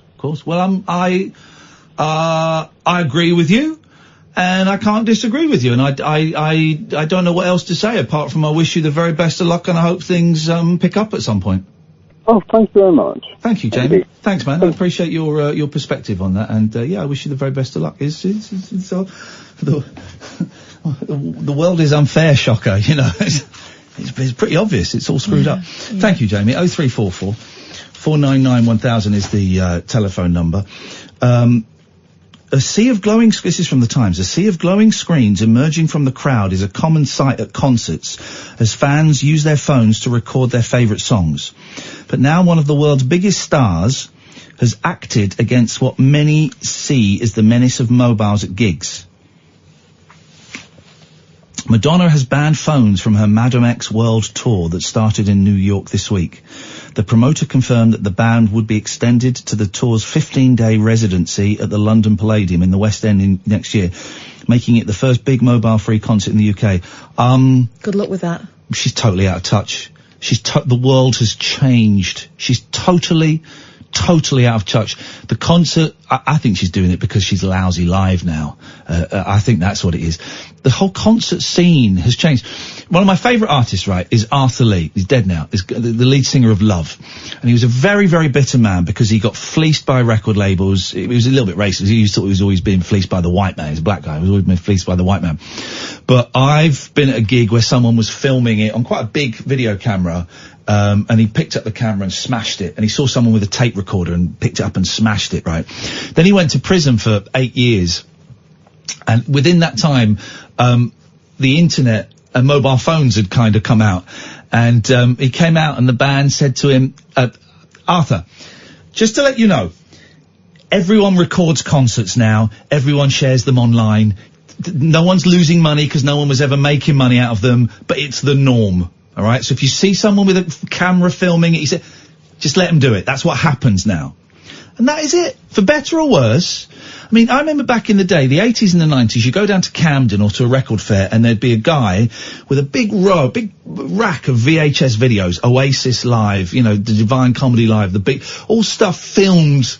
Say the Beatles, not the Beatles, but all stuff just filmed, from the audience, and that would get sold. There wasn't millions being made there, but you could argue that people were getting fleeced and stuff because it was being sold. But now it just gets shared. Everything gets put up on YouTube, for better or worse. That's the way it is. So to try and not have mobile phones at a big rock concert, at a comedy club, I get it. Comedy club is different. Yeah. Comedy club is different because once you've seen the gags, it kills it. Why would I pay to go and see that? And also it's a much more intimate, if you're in a comedy club, it's a much more intimate thing. It can be very intimidating for the person on stage. They see a red dot for, Well, it's like a play. Yes. Yeah. A tour source said Madonna wants to have an intimate experience with her audience. I love it when sometimes you go to gigs and you get your phone out. I don't want one of those that holds the phone up for the whole thing. But if there's a song that means something to me, I'll film the song, right? Or I'll film the song, but I'm very respectful. I don't hold it above my head. I kind of hold it and make sure that it's not it's only in my way. And I do it for a song, and or maybe half a song. That's it. But still sometimes at gigs you'll see these big burly security men, if you're near the front, will come and put their hands up in front. Yeah. You just think, come on, man, this is not... Madonna wants to have an intimate experience with her audience. With how many thousand people? Without phones up in the air and screens separating fans from the performance. No, she doesn't. She doesn't want videos of YouTube of her being out of tune, like the Eurovision Song Contest thing, where the thing that was broadcast was terrible. The thing that was uploaded a few hours later, suddenly she was in tune. Phones are just distracting, and the first 2 nights of the tour without them were really phenomenal. People loved it and appreciated it. They could just enjoy the show and interact with each other with nothing obstructing the view. But that's not what a performance is now. That's not what it is. It's evolved. And they're more likely to be watching her on a big screen anyway than be able to see her properly in any case. So it's not the same thing. Madonna, 61, is far from the first artist to get frustrated at fans using their phones at gigs. 3 years ago, Adele paused her performance to ask one concert goer to stop filming her and enjoy it in real life rather than through the camera. Promoters have also blamed fan footage. Listen to this nonsense. Promoters have also blamed fan footage on YouTube for falling tour DVD sales. No one apart from me buys DVDs anymore. No. That's why tour DVD sales have dropped, because no one buys them. No. And also the Adele thing, okay, I remember seeing that. But I also remember seeing some really great footage of someone proposing and her bringing them up on stage and being a big thing, and also being great advertising for Adele. She sees that. She knows. Several singers, such as Alicia Keys, Jack White, have already implemented mobile bans in the US, and a few comedians, such as Chris Rock, have done so in the UK. Well, didn't Chris Rock play the O2? All right, buddy, try and stop me filming you in the back of the O2. The tour source said the ban was important as Madonna was playing more intimate venues like theatres, where people were seated. In such places, holding up a phone could obstruct the view for others. I would say it would do it less. I've seen a show at the Palladium, and we were sat fairly high up, me and my son, and if I'd have held a phone, it was raked. Yeah. So if I'd have held a phone, no one would have been distracted. It's a different situation to an arena. Hey, maybe we're wrong on this, dear listener. 0344 499 1000 if you want to give us a call and say you totally agree with it. I think, right, I get why it's a shame to live looking at things through a lens. I get that, right? People do it. I think people take what they are as souvenirs. That's the way people live these days. As long as you're not being a dick about it and it's getting in other people's way, who cares? Who cares? No one's filming the entire thing, are they? Concert goers must put their phones in lockable fabric cases when they arrive. Fans keep the pouches with them during the show, but if they want to make a call or text, they must retreat to certain areas like the lobby, where a magnetic device will open the lock. Security staff will eject anyone anyone defying the order. Here we go. Not too long ago, Madonna might have fallen foul of her own ban. Here we go. In 2015, Lin-Manuel Miranda, creator of the hit musical Hamilton, accused Madonna of being on her phone throughout the show. Oh dear. He criticised her on Twitter, although Madonna denied the allegation. Most Madonna fans who attended the first 2 shows in New York seemed comfortable with the ban, but others who have yet to attend have voiced concerns. One highlighted safety, tweeting, Jesus, come on. One highlighted safety, tweeting, given the tragedy at the Ariana Grande concert, there's a valid reason for people to keep phones. Come on. I can hear some straws being clutched there a little bit.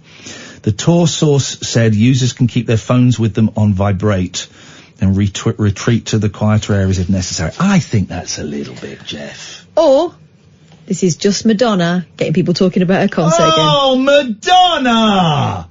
Have we fallen for you?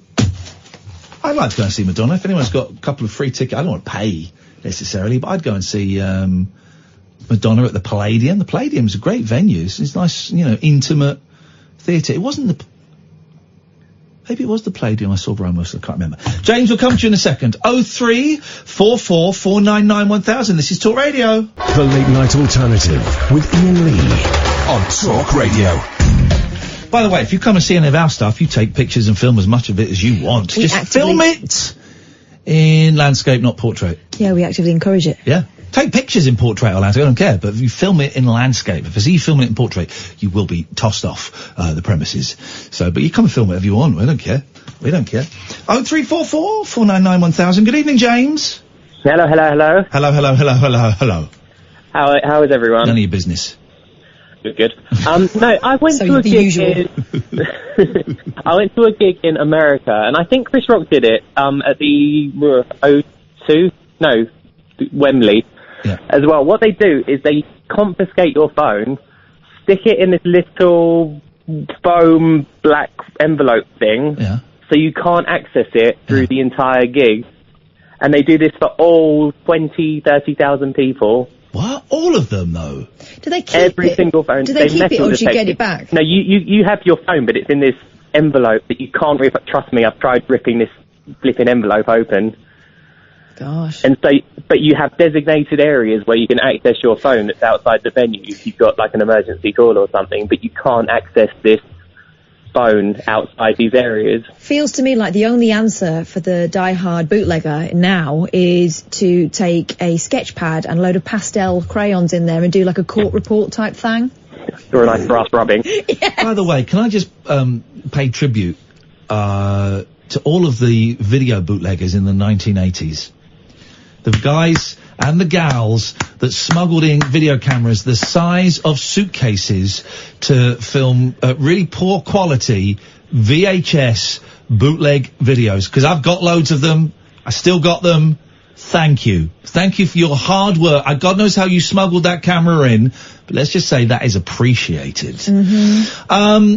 I thought you were being sarcastic there, but you're not. No, it's genuine. No, I'm not. Without them, where would we be? Exactly. We got treasures. I've got so many. I'm sorting out my Monkeys VHS bootlegs from the 80s and converting them to digital because that's how geeky I am. And they are absolutely joyous. I'm loving it. But so who did you go and see then? So you had to put your phone in a wallet. So it's an old punk band called the Misfits. I know. Come on, dude. You know you're talking. I know the Misfits. They were in Gem in the Holograms, weren't they?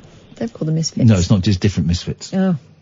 Actually, I was watching an old interview with you and Frank Sidebottom, and he pulled out a little puppet of him as a misfit. I think he said it was Kiss or something. Oh, was that on his TV show? Was that on his TV show? Yeah, it was. Yeah. Fantastic one. But it was the Misfits. I think it's because they're kind of crappy sounding now. Right. And he didn't want footage getting out, and he did flipping well, not getting this footage out on YouTube. And any video that did make it somehow, he was on the case, and this is the singer, and took it down. Well, that's the thing. If there's 15, 20 clips of you, it's easy to get taken down. If there's 5,000 clips of you, that's a week of filling out copyright claims, which is a pain in the bum. It worked really well, this whole envelope thing, and I think that's probably what Madonna's going to do. But can you imagine how much that costs to get staff to implement the envelopes, to get all the envelopes? And guess who's paying for it, James? Us. Yeah, but that's whacked onto your ticket. She ain't paying for it. It's whacked onto your ticket fee. No, I know. But you know what? My point is, it was okay, and people spoke more. It was actually quite old school feeling in that nobody was holding phones up. People lived in the moment. So I see why they did it. Actually, no, I don't. It's from a totally different point of view. It felt nice, you know. You're talking to a bootleg master. I once smuggled in a stereo recording Sony Walkman, an expensive one, down my pants into a Neil Diamond concert at Wembley Arena. I was terrified I was going to get busted. I didn't get busted. I made a brilliant stereo microphone, beautiful stereo bootleg recording. So, all right, I'll just do that, Madonna. How did you make the recording? Did you have to open your flies and point the mic out? You're disrespectful. What? You're disrespectful. Bootlegging is an art. It's an art form. It's a real skill, right? And I had it great. I took it out of my trousers. Okay. Or I suggest sticking your phone on record, then putting it in the envelope. You've got it recording the whole night long. There we go. But is the envelope, does the envelope, is it not act like a Faraday cage and stop? I don't think it's soundproof. I think it's just to stop you fiddling on it. Oh, in that case? Yeah. Stuff the recording. James, thank you very much indeed. In that case, stuff it then. Just go and do it. Evening, Mike. Hello. Are you alright? Spoke well. None of your business. Why is everyone asking? Everyone's asking that. tonight? Because we've softened. Do they know something? Is someone know something we don't know? It's just a generic pleasantry, isn't it? Which has no real meaning. Don't really care. Anyway, how are you, Mike? Don't care. Right. So, what do you want? I agree, rarely, it's surprising, I agree with Madonna. Okay, here we go. We got a talking point. This is a talking point. I like it. First one, yeah. I think there should be some kind of, and some degree of respect for the wishes of the artist. If they're saying don't record it, don't record it. Some people say I don't care, it goes I think they're wrong to say don't record it, because I think the concert experience and industry has changed massively. It is not what it's like. No one holds up lighters now. People hold up they turn on the light on their mobile phone and they hold that up. Looks much better than lighters, and no one burns their fingers. Concert experiences have changed, old lady. Can I also point out that for a lot of people, this is a once-in-a-lifetime experience. The prices on those tickets are so high. Is it terrible to want to take a little bit of it home with you? Well, that kind of relates to my next point. I very rarely go to concerts. I've probably been to, I reckon, 5, 6, 7 my whole life. I'm 36. They're not really massive in my scene.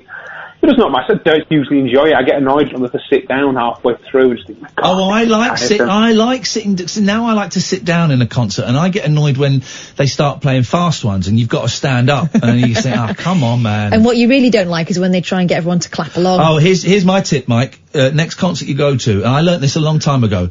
Some of the fast songs, you'll be tempted as soon as, I love this one. You can't keep that up for 4 minutes. So just don't.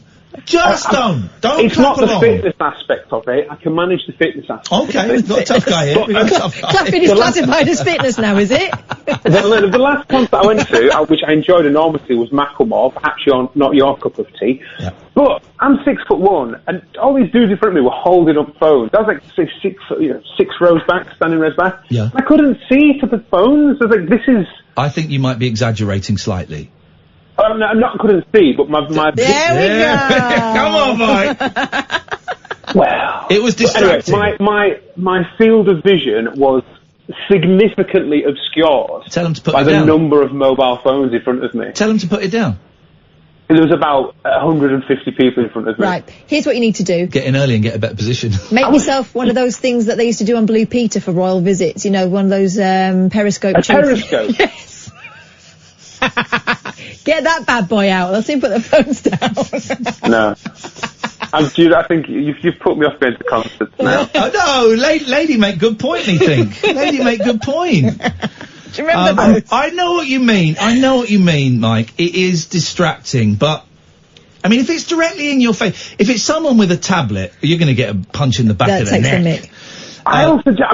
Maybe it's my view on society. I just think my brain captures memories for me. I don't know why I don't know why someone needs to record it, because I reckon the odds are a vast majority of people never, ever, ever watch that video or look at that picture. I think people remember stuff. But okay, to speak personally, I think I remember stuff better when I am thinking to record it, because I'm not looking through the screen.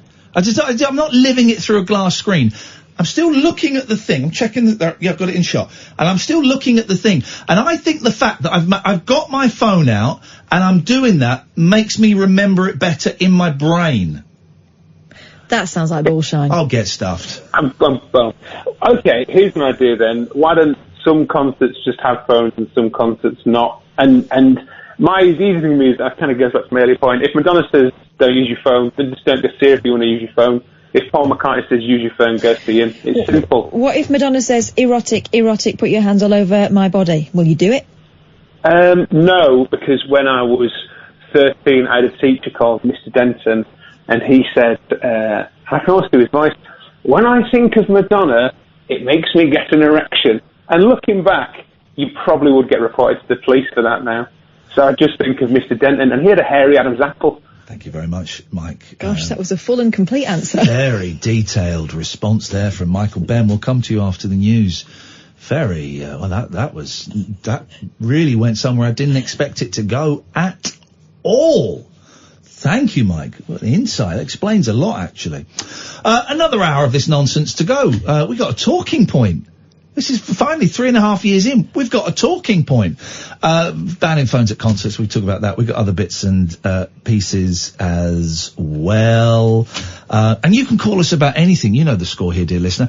Very simple. Ben's going to be first when we get back, but then you could be after him. 0344 499 1000 is the telephone number if you want to give us a call. This is Talk Radio. The Late Night Alternative with Iain Lee on Talk Radio. We have ways of making you talk. Here's a message from the Haters Club, dedicated to the one I love.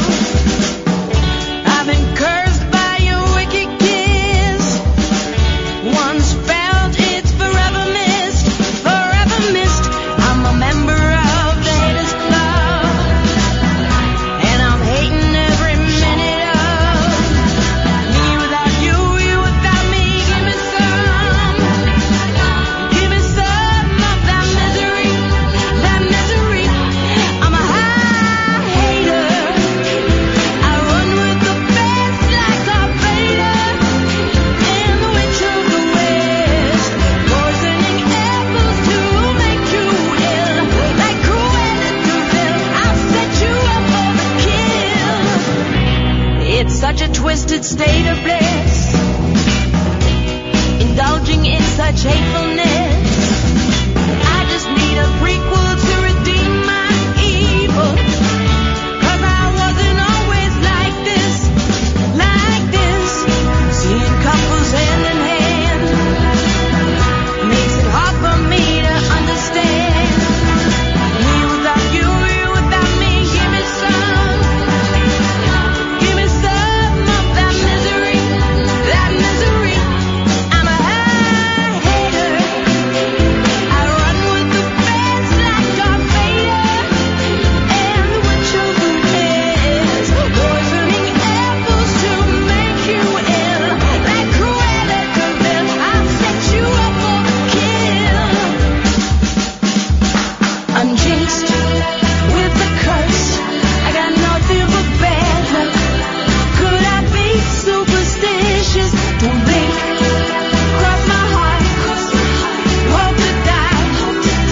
Why's your love so vicious, vicious, vicious, vicious? I'm a high hater.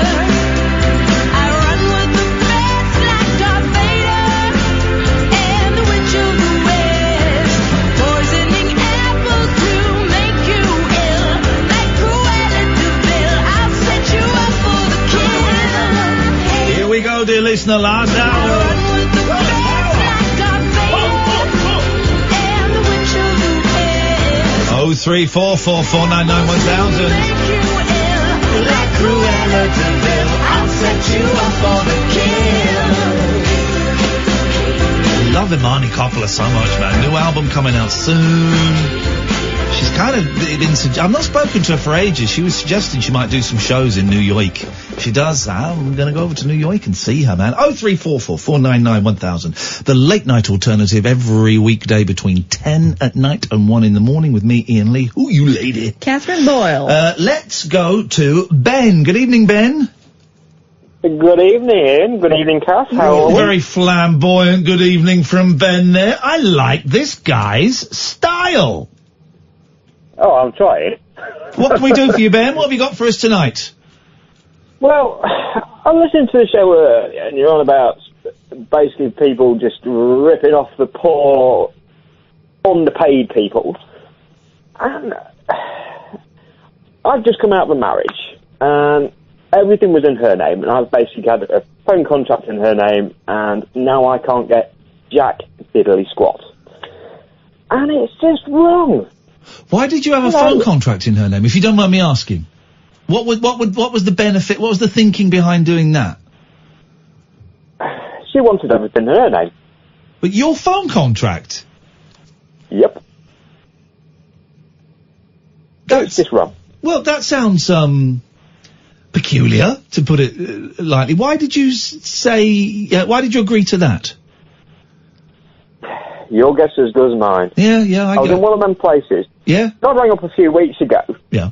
And it's taken me a lot to do something like that. I mean, I've recently discovered that I do suffer from anxiety a lot. Yeah.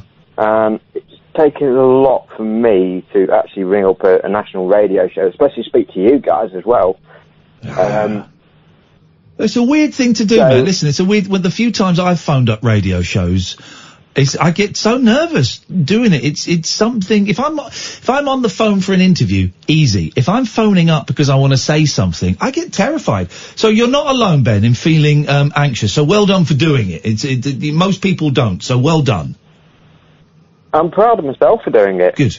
And it's actually one of your members. I'm not going to mention any names for obvious reasons. That got me into you guys in the first place. One of our members. And I'm members. with her at the moment. Yeah. And if I can say it on air, I'd love to just say membership number and the fact that I love her so much and I would do anything for her. What? This is for helping me through this. Okay. Well, you're not about to propose to her like we're on the Jeremy Kyle show or something, are you? Because that would be horrendous. Oh, no. We don't do Jeremy Kyle. Okay. You can say what you want to say. I don't care, as long as you don't swear. You can say what you want to say. Oh, I would never swear. Not on national radio, anyway. Okay, go on then. Okay. Membership number 368. Oh, it's her. And I love you with all my heart. It's her. We know who 368 is. Okay. No names, please. No names, no Packville.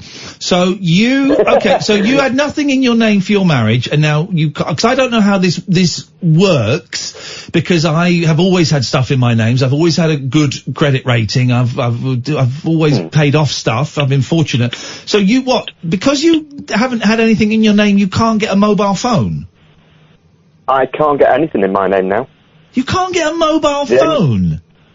I actually rang up Virgin the other day. Yeah. And the only thing they will offer me would either be a SIM-only contract or some really, really bottom end of the scale brick, basically.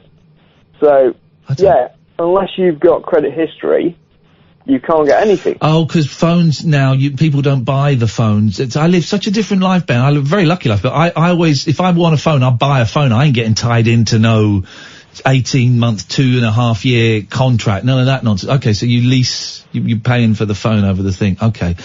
Yeah. Okay, I would have absolutely no idea as to how you would turn that around. The only thing I can do is I can get a brick or a SIM-only contract, and it's ridiculous. What, you don't want an iPhone though, they're crap. But wouldn't it work? I would never go with Apple anyway. Wouldn't it work if you were to get one and just have it for that time, and then you'll build up your credit history? Yeah, that's the thinking, but then I can go with a certain network, again, not mentioning any names. I can go with a mid-range phone, which would suit me just fine, and it's pretty much, the specs are pretty much the same as top-of-the-range phone. What do you want a phone to do? Just get a phone! What do you want it to do? No one gets bricks anymore. You don't get bricks, just get a phone! Get whatever phone, if you want a phone, get whatever phone they're offering! On my current income, which is very little due to the fact that I am so ill, I can't afford a lot. Well, just get a cheap phone. Get what you can afford. Get a cheap phone then. That's what I'm going to do. Well, do it then. Pay as you go, surely. I will. At the minute, I'm on pay as you go. I'm on a gift gaff. Gift gaff's great. I'm on gift gaff. So am I. I'm a big celebrity. I came third. I don't know if anyone knows this, right? I came third on I'm a Celebrity, Get Me Out of Here 2017, The Jungle. We often refer to it as The Jungle. It's that show. I came third. I'm on gift gaff. I'm on 20 quid a month on gift gaff because I was using a bit more data, so I went up from the £15 a month package to the 20 quid a month package. I'm on the 10. Wow. Yeah. Mm-hmm. Gift gaff. What is it with all these settings though? Because I cannot get them to work. Oh, is that because everything was in your wife's name? Work it out, man! No. Work it out! Watch a YouTube instructional video, go onto the forums. The settings are easy, what are you talking about? Well, I inputted the MMS settings, and it deleted my data settings. Unlucky, mate. Put data settings in. Deleted in the MMS settings. Do you think? Can I ask you a question, Ben, that may be controversial? So I want you to take in a deep breath and let it out before you answer. Right? Go for it. Do you think that some of the problems that seem to be surrounding you at the moment could be your fault? I already know that.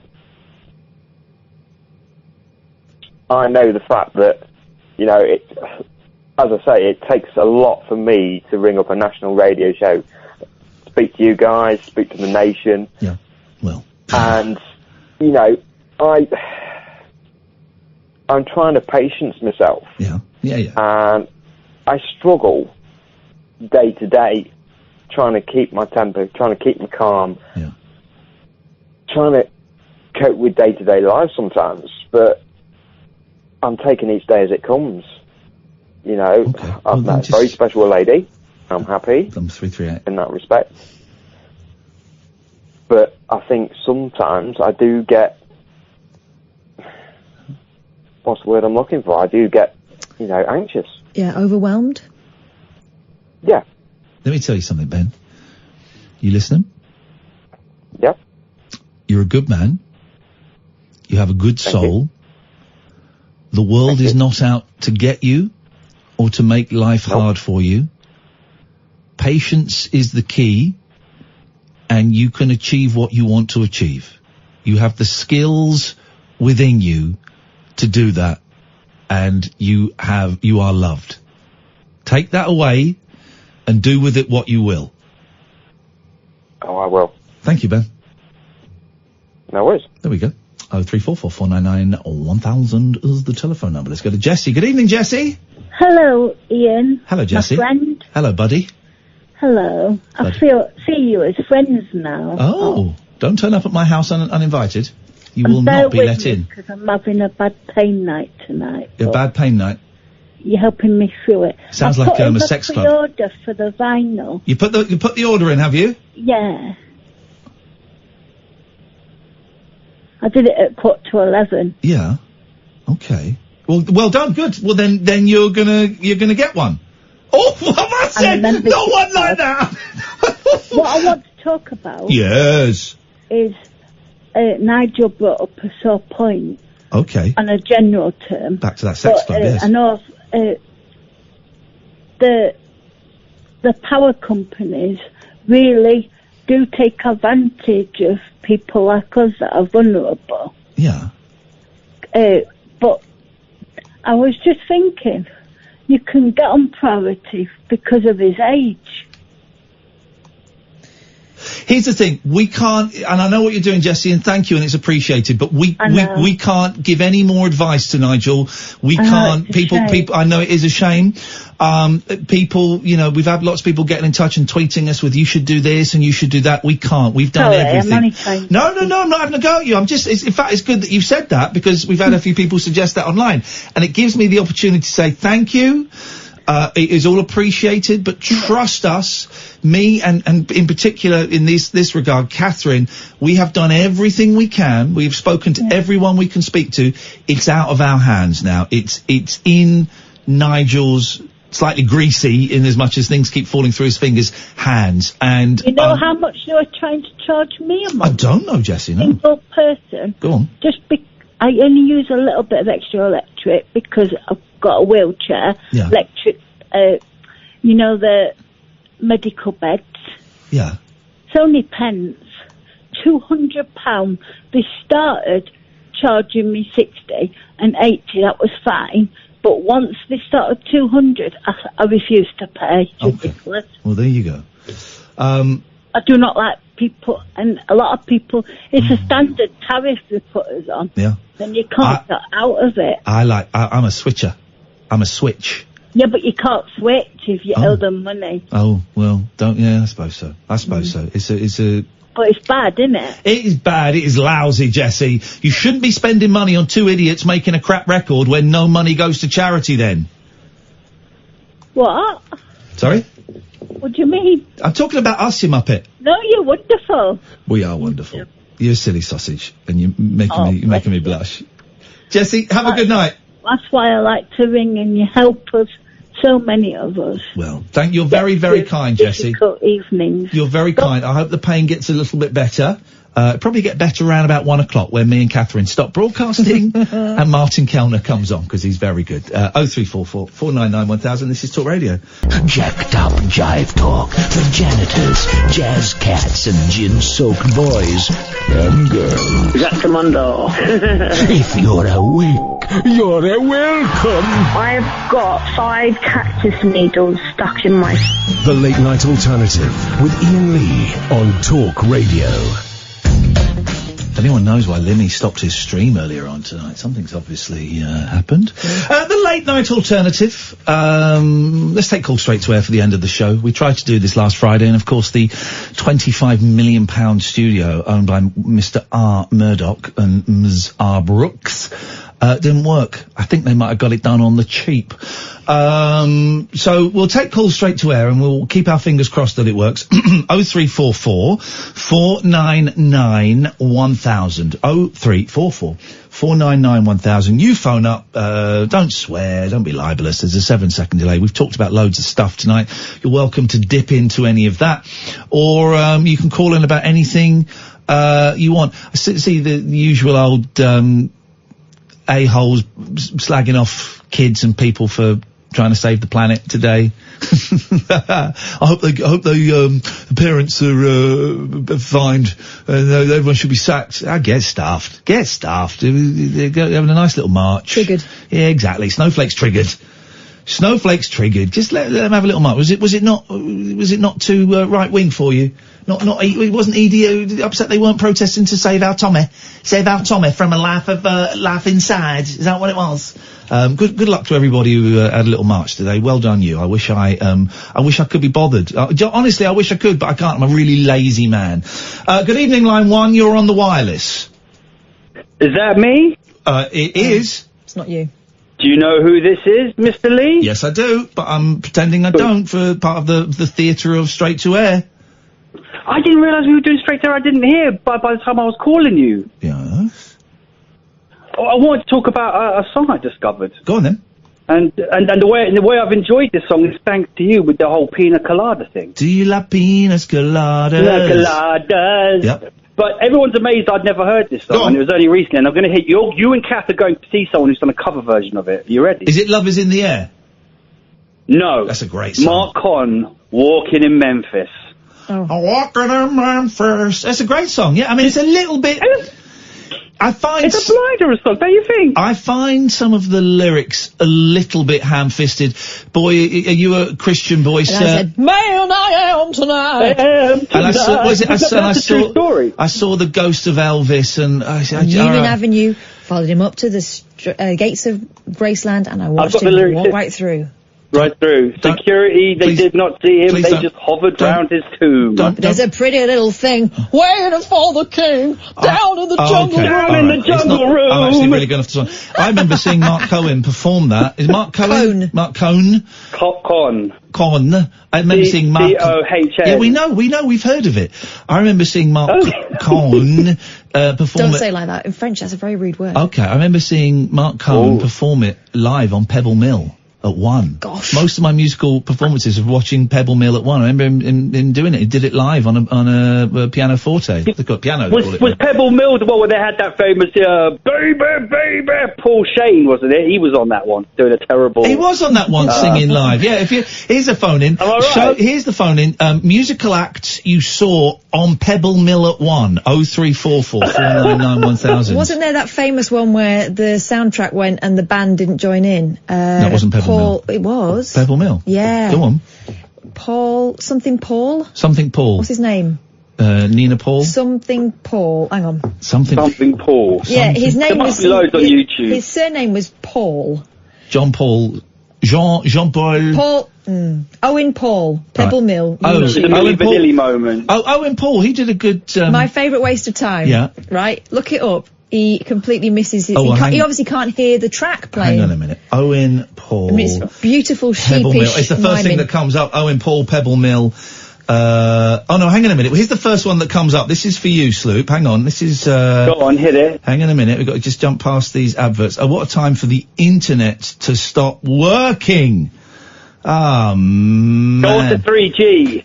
This place is a real shithole.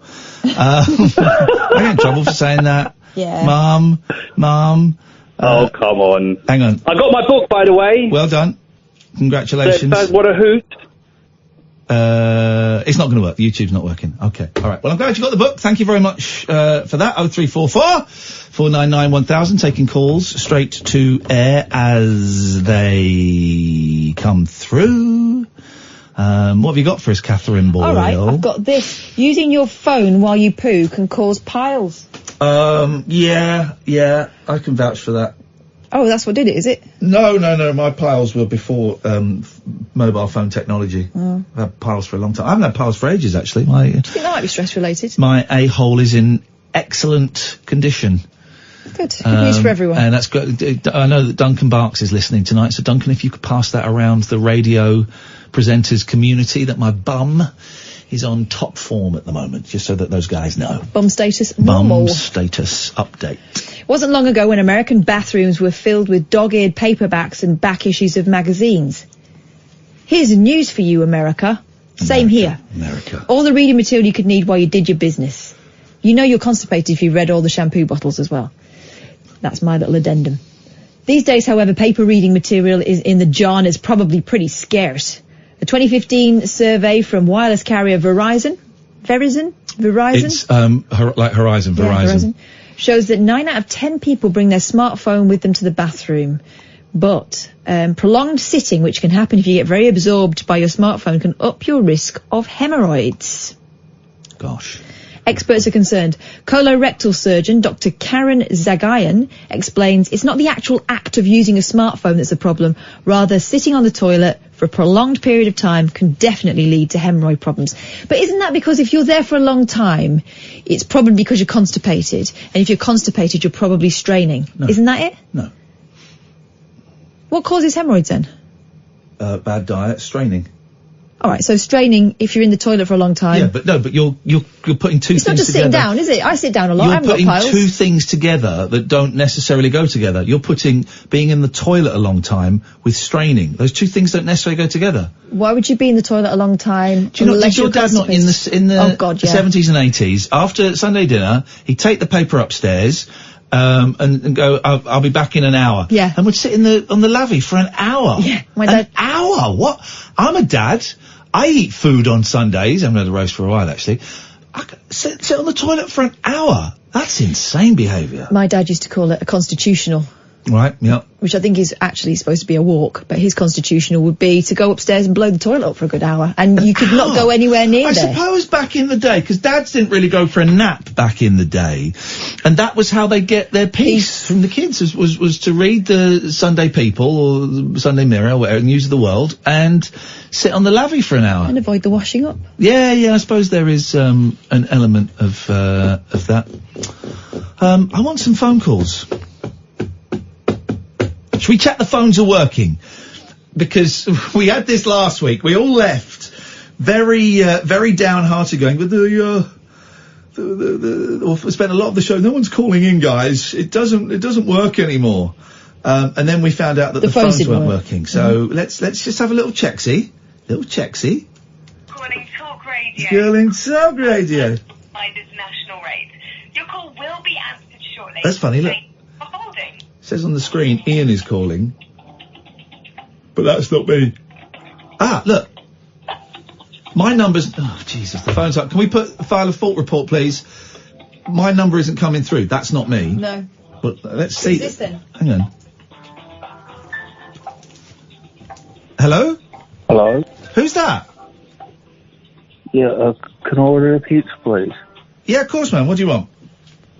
Can I have, can I have... We don't do marijuana pizzas, I'm afraid, but it sounds like you got that covered. Oh shit.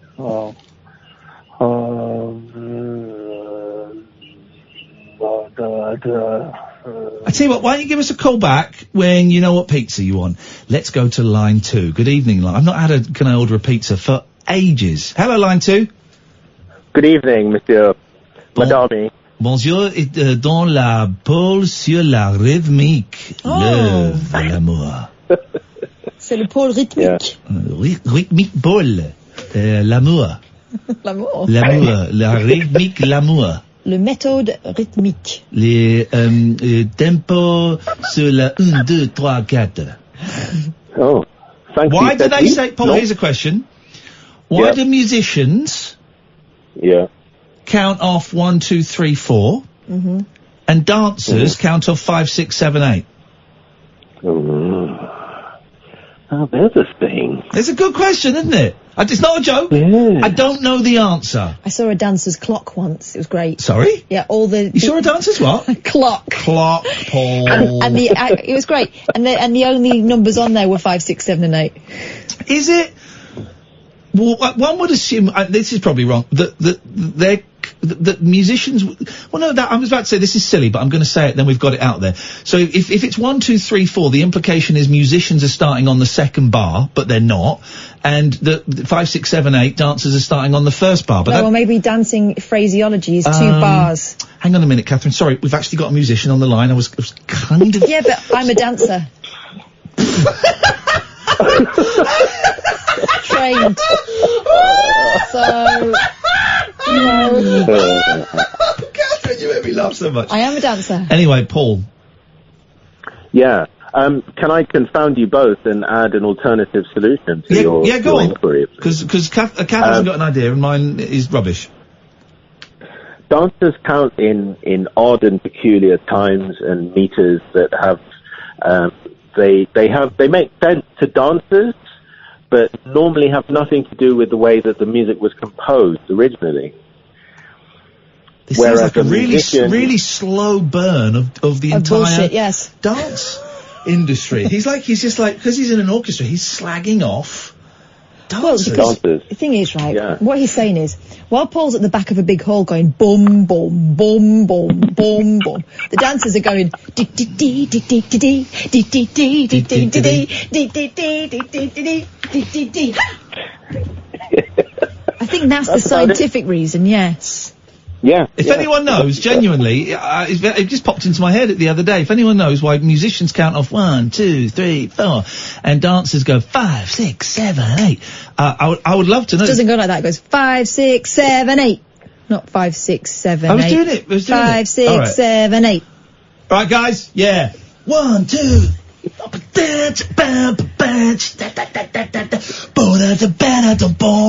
Wow! Paul, have you ever done that thing with, you know those sticks you've got with, like, the big pom-poms on?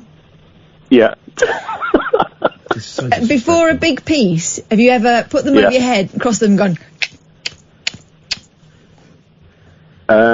No. Do it. No, the conductor would be doing that kind of Do thing. it. Yeah. Next time, do it. Everyone's going to love it. You know the conductor in the orchestra? Yeah. Is everyone just pretending to follow him? Because here's the thing, right, exactly. Because you guys, right, I have nothing but respect for orchestras, because an orchestra, you can hand them the music and they'll have a little look through it and go, yeah, okay. And they may never have seen it before, and the orchestra will play it. If it's a good orchestra, note perfect. It's called sight reading, yeah. First time of seeing it, an orchestra can play a complicated piece of music, first time of seeing it, right? Now, we all know stories of a conductor going and so what was the first time you conducted at the proms? Well, I was there to see Sir Richard Manuel's version of the Nutcracker Suite. And I was suddenly with minutes to spare, I was suddenly beckoned over to the side of the stage, and Sir Richard had actually fallen over and had hurt his thumb. And they asked if I could conduct the orchestra. Well, of course, the London Philharmonic Orchestra is one of the best orchestras in the world, and I said it would be an absolute honour, but I haven't rehearsed. And they said, no, don't worry, we know. And that was the first time I ever played at the proms. So we all know stories, right? We all know. We've all heard stories of a conductor going, and I just went, I didn't have any rehearsal, and I just went and did it, right? Which makes me think conducting is bollocks. Now, I know, Paul, I'm asking you to bite the hand that feeds you, and I don't want to cause any problems. I don't think he feeds them. I think he just waves his arms about. Maybe you want to call back in a few minutes, putting on an accent and using a different name. I don't know. But you guys don't need... You just need someone to count it in, and then you're away. Yes and no. Yes and no. He sounds really angry. There's more to it. There's more to it than the counting, isn't Why there? yes and no? Well, look, I have worked with guys, and I will mention his name because he's dead now. Lauren Marzell, legend in the classical world, reputedly Such a fan. wouldn't leave his house for a fee of less than $1 million. Okay? Wow. I worked with him some years ago now, and I will never forget the experience. I mean, the orchestra was electrified simply because this guy was stood in front of us. Yep. I remember specifically he raised an eyebrow, and the reaction from the orchestra in that moment was extraordinary. But I can equally juxtapose that with a lesser named, less famous, less able musician who would, I mean, you couldn't question him for his commitment. He would throw himself around.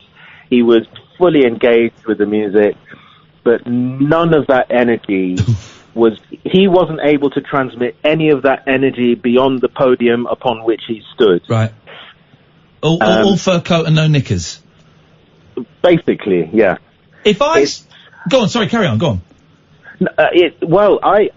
My position is that it's a spiritual thing, and you can't explain it. Some people have it, some people don't, and not necessarily all those people who do have it are in the position to represent their art to orchestras, and there are many charlatans out there. Supposing I conducted your orchestra, right?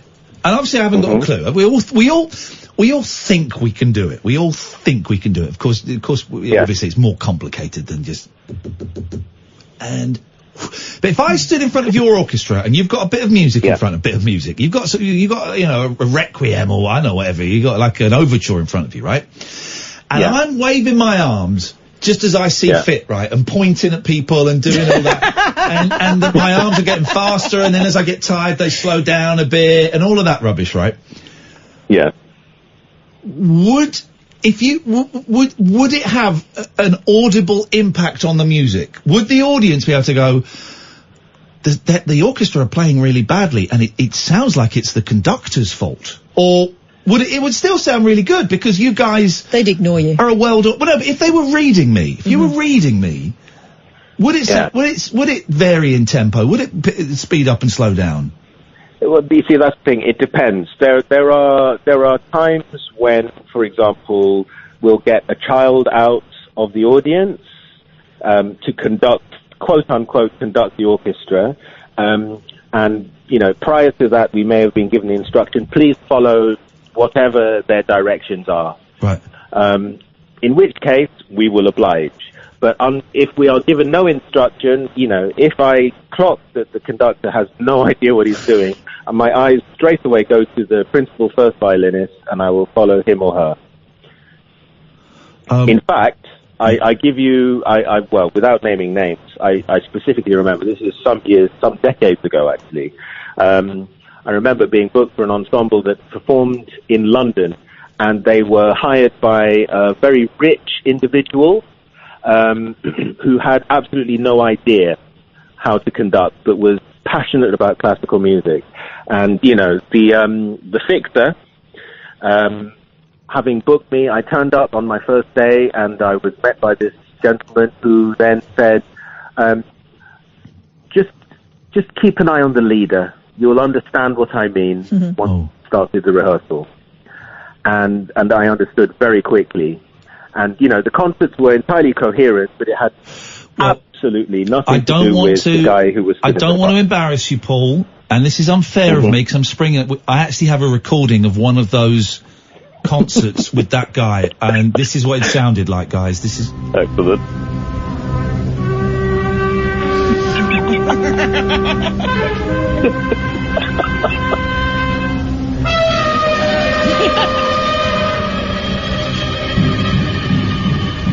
There's Paul. That's it. Bong, bong, bong, bong.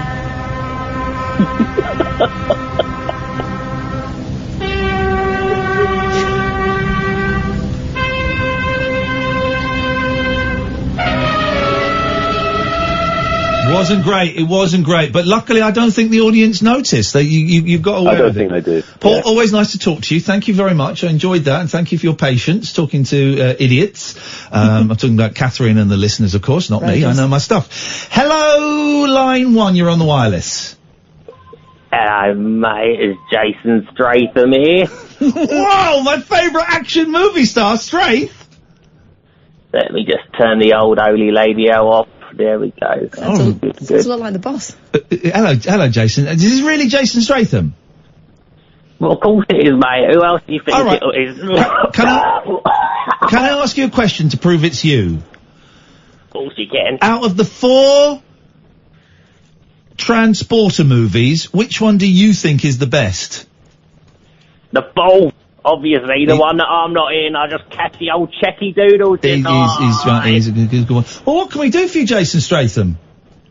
Oh, I was just pointing out the difference why a rock band goes 1, 2, 3, 4. Sound like Mick Jagger now. And the other old dance people go 5, 6, 7, 8. Basically, mate. Rock bands tend to be in a full 4-time signature, and dancers tend to be in an 8-time signature, hence the need for a cha-cha-cha to be 6, 7, 8, and a rock band to be 1, 2, 3, 4. I think you'll find that that's the key difference between a paso doble and a classic rock tune. Thank you very much, Jason. That's what I told you. You wouldn't listen. That's not what you said at all. I Jason did. Statham. I obviously listen to. You're not the only one. Men. Yeah, This is Talk Radio. apparently. Set free your mind. Let your fancy take flight. Conversation gets curiouser by the glow of moonlight. The Late Night Alternative with Iain Lee on Talk Radio. Pete says, this is awkward, but that caller wasn't the real Jason Statham. I'm 99% sure it was Sir Michael Caine doing a voice. Okay, well, you believe what you want to believe. There's only 20 minutes left. Oh, there's a new rabbit hole. We should tweet that. And there's only about 35 platinum membership cards left. So they'll probably be gone by tomorrow. Gosh. Which is exciting. We've probably sold enough records to... Well, here's the thing. Back in the day, if a record was sold with a free giveaway, like a platinum membership card, it wasn't eligible. They're grey. It wasn't eligible to be in the charts. It was bribery. Oh. You see, it's bribery. It'd be nice having a record. But I was thinking of putting one of the record players in the den that I've now got. Might put a record player in there. Be nice, wouldn't it? It'd be nice, wouldn't it? It'd be nice. Very tired. Ooh, little yawn. We're taking calls straight to air. My voice is going a bit as well. Taking calls straight to air for the last 15 minutes of the show. Catherine, what's the phone number? 0344 499 1000. Well done, you. I know that one. Let's go to line 1. You're on the wireless. Yeah, I want to ask you a question. Okay. Yeah, I want to know why don't Rainbow George call anymore? He called, did he call this week? Last week, wasn't He called last week. He called last week. You killed him with a pizza, didn't you? No, I don't think I did. You poisoned him. Okay, thank you very much indeed. 0344 499 1000. What a delightful idiot. Is the phone number. We're going to take calls straight to air. And here's the thing. It's been a busy old week. Brexit, Boris Johnson, climate change, probably some murders, I don't know.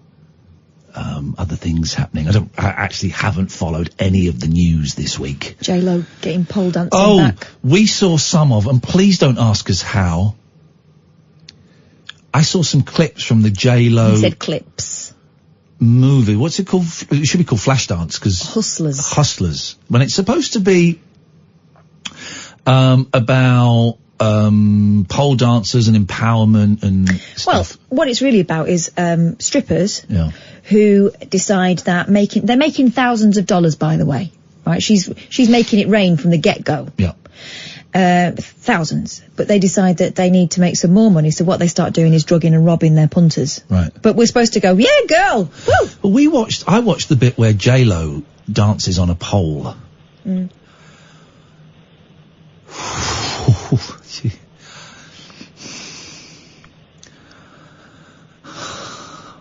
I saw right up her bum. Yeah, I was going to say it's a fine line, but it wasn't. It was a thong. It was a thong line. Hello, line 1, you're on the wireless. Hey Ian, I had one right at the bum a couple of weeks ago. That's great news. Thank you so much for sharing that with us. I do appreciate that. 0344 499 1000 is the telephone number. It's 10 minutes left of the show, really. 14 minutes. And it's that kind of weird vibe. There's a little bit of I've been feeling it because I've got a really nice weekend planned. Going to go to the Cophill Climb tomorrow. Going to have some good food. Going to play some video games. Got the boys coming around. My actual children are going to come and stay with me for the night. It's going to be fun. I feel like I've not really seen them for a couple of weeks actually. So it's going to be fun to spend some time with them. So I'm in a end of term kind of mood already, and I think that there are a lot of people. It's been a nice day. It's going to be a really nice day tomorrow. Could be the last really warm, sunny day of 2019 before we all retract for a little bit of autumn. And I think there's that kind of vibe that everyone is feeling. I don't know, a little bit relaxed, a little bit in a groove. Loosey-goosey. Little bit loosey-goosey. So if anyone wants to give us a call, last few minutes of the show, 0344 499 1000. 0344 499 1000. Harrison says the big top 40 is powered entirely by iTunes downloads and streams. If you release your single for digital consumption, you could actually chart. Well, here's what I think we do. We've got 250 vinyl records. As soon as we sold out of those, we'll put it on iTunes and we'll sell it. What do you think, line 1?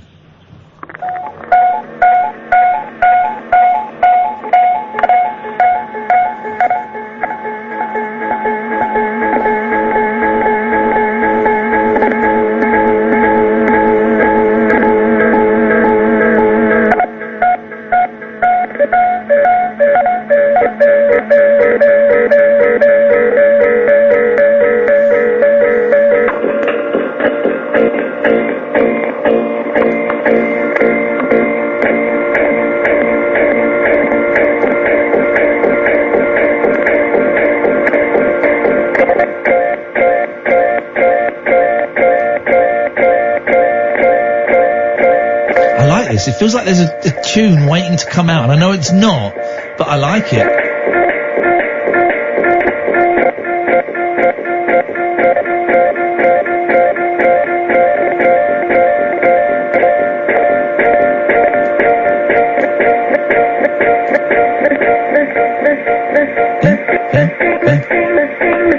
What is it? What song? It's a song.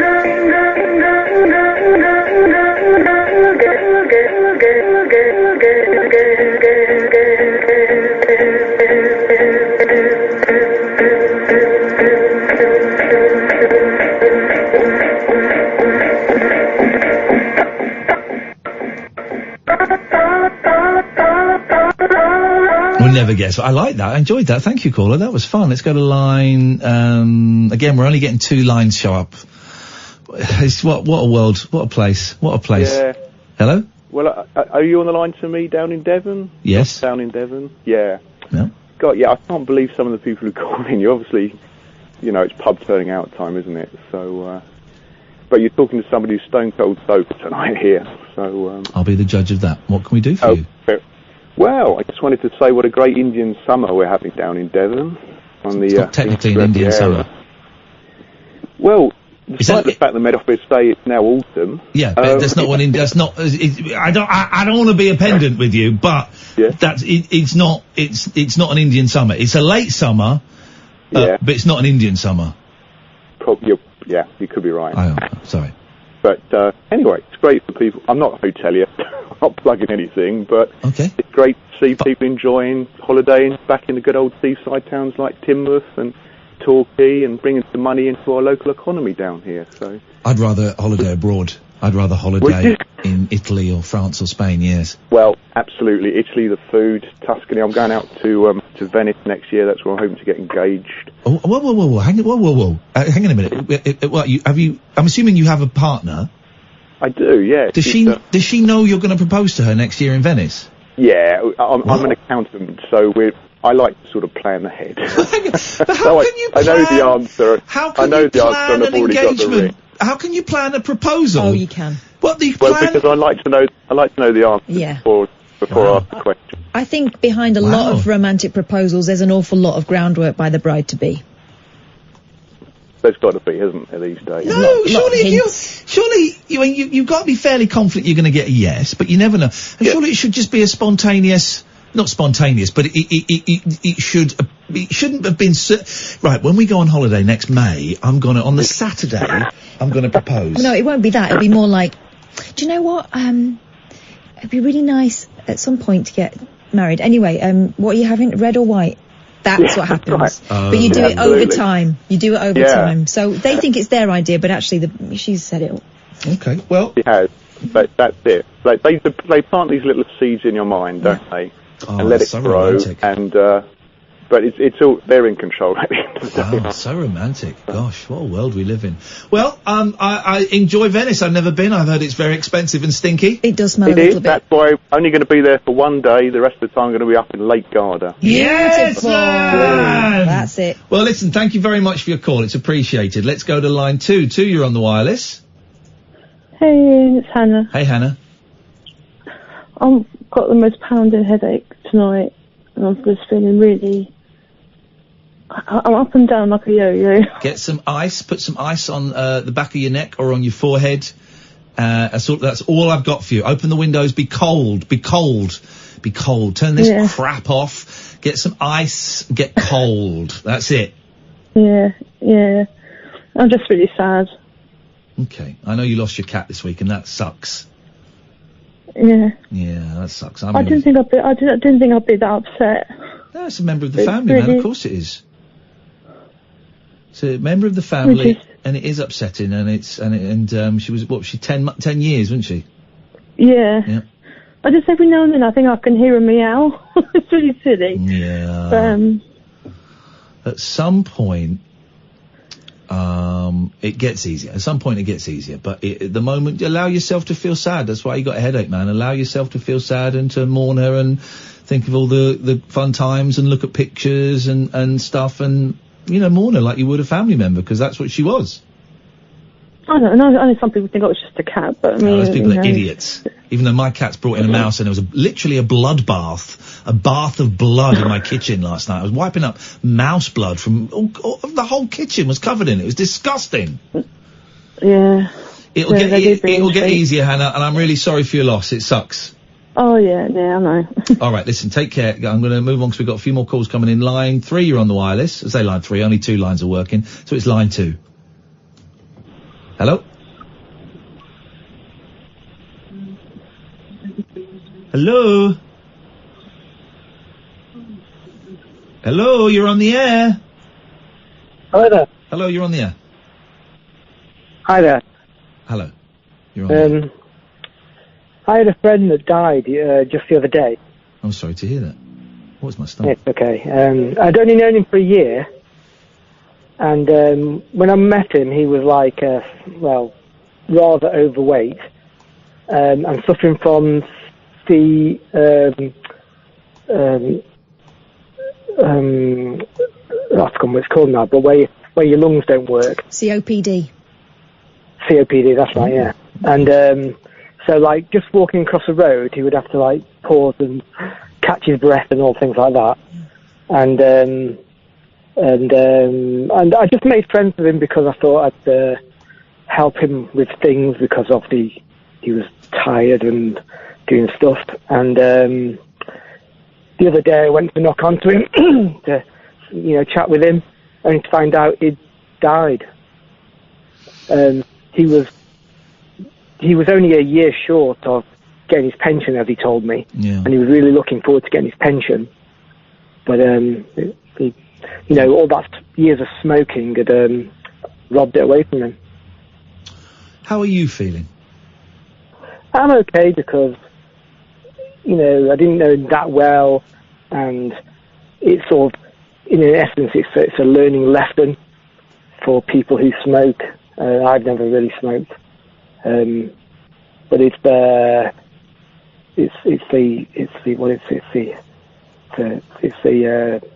cycle of life, isn't it, in a way? Yeah, it is. It's inevitable, and it's a real shock when, even if it's people we don't know, but we kind of just see them around, and then you don't see them around anymore, and there's a vacuum is created. I used to be in the military, and in the military where you live, you're surrounded by young people all the time, and because you live in this housing estates of military people, so you don't really see old people. And I've been on the army now a year, and moving to Civil Street, and I meet old people now.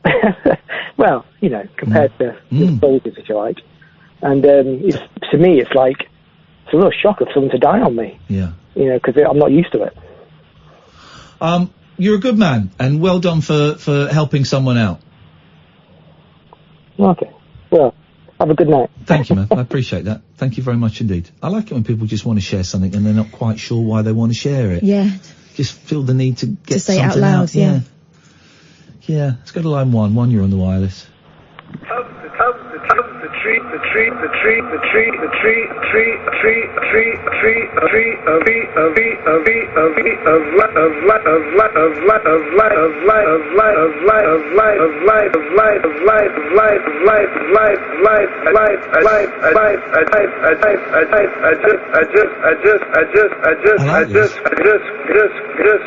No idea what it could be. It's in the tree of life.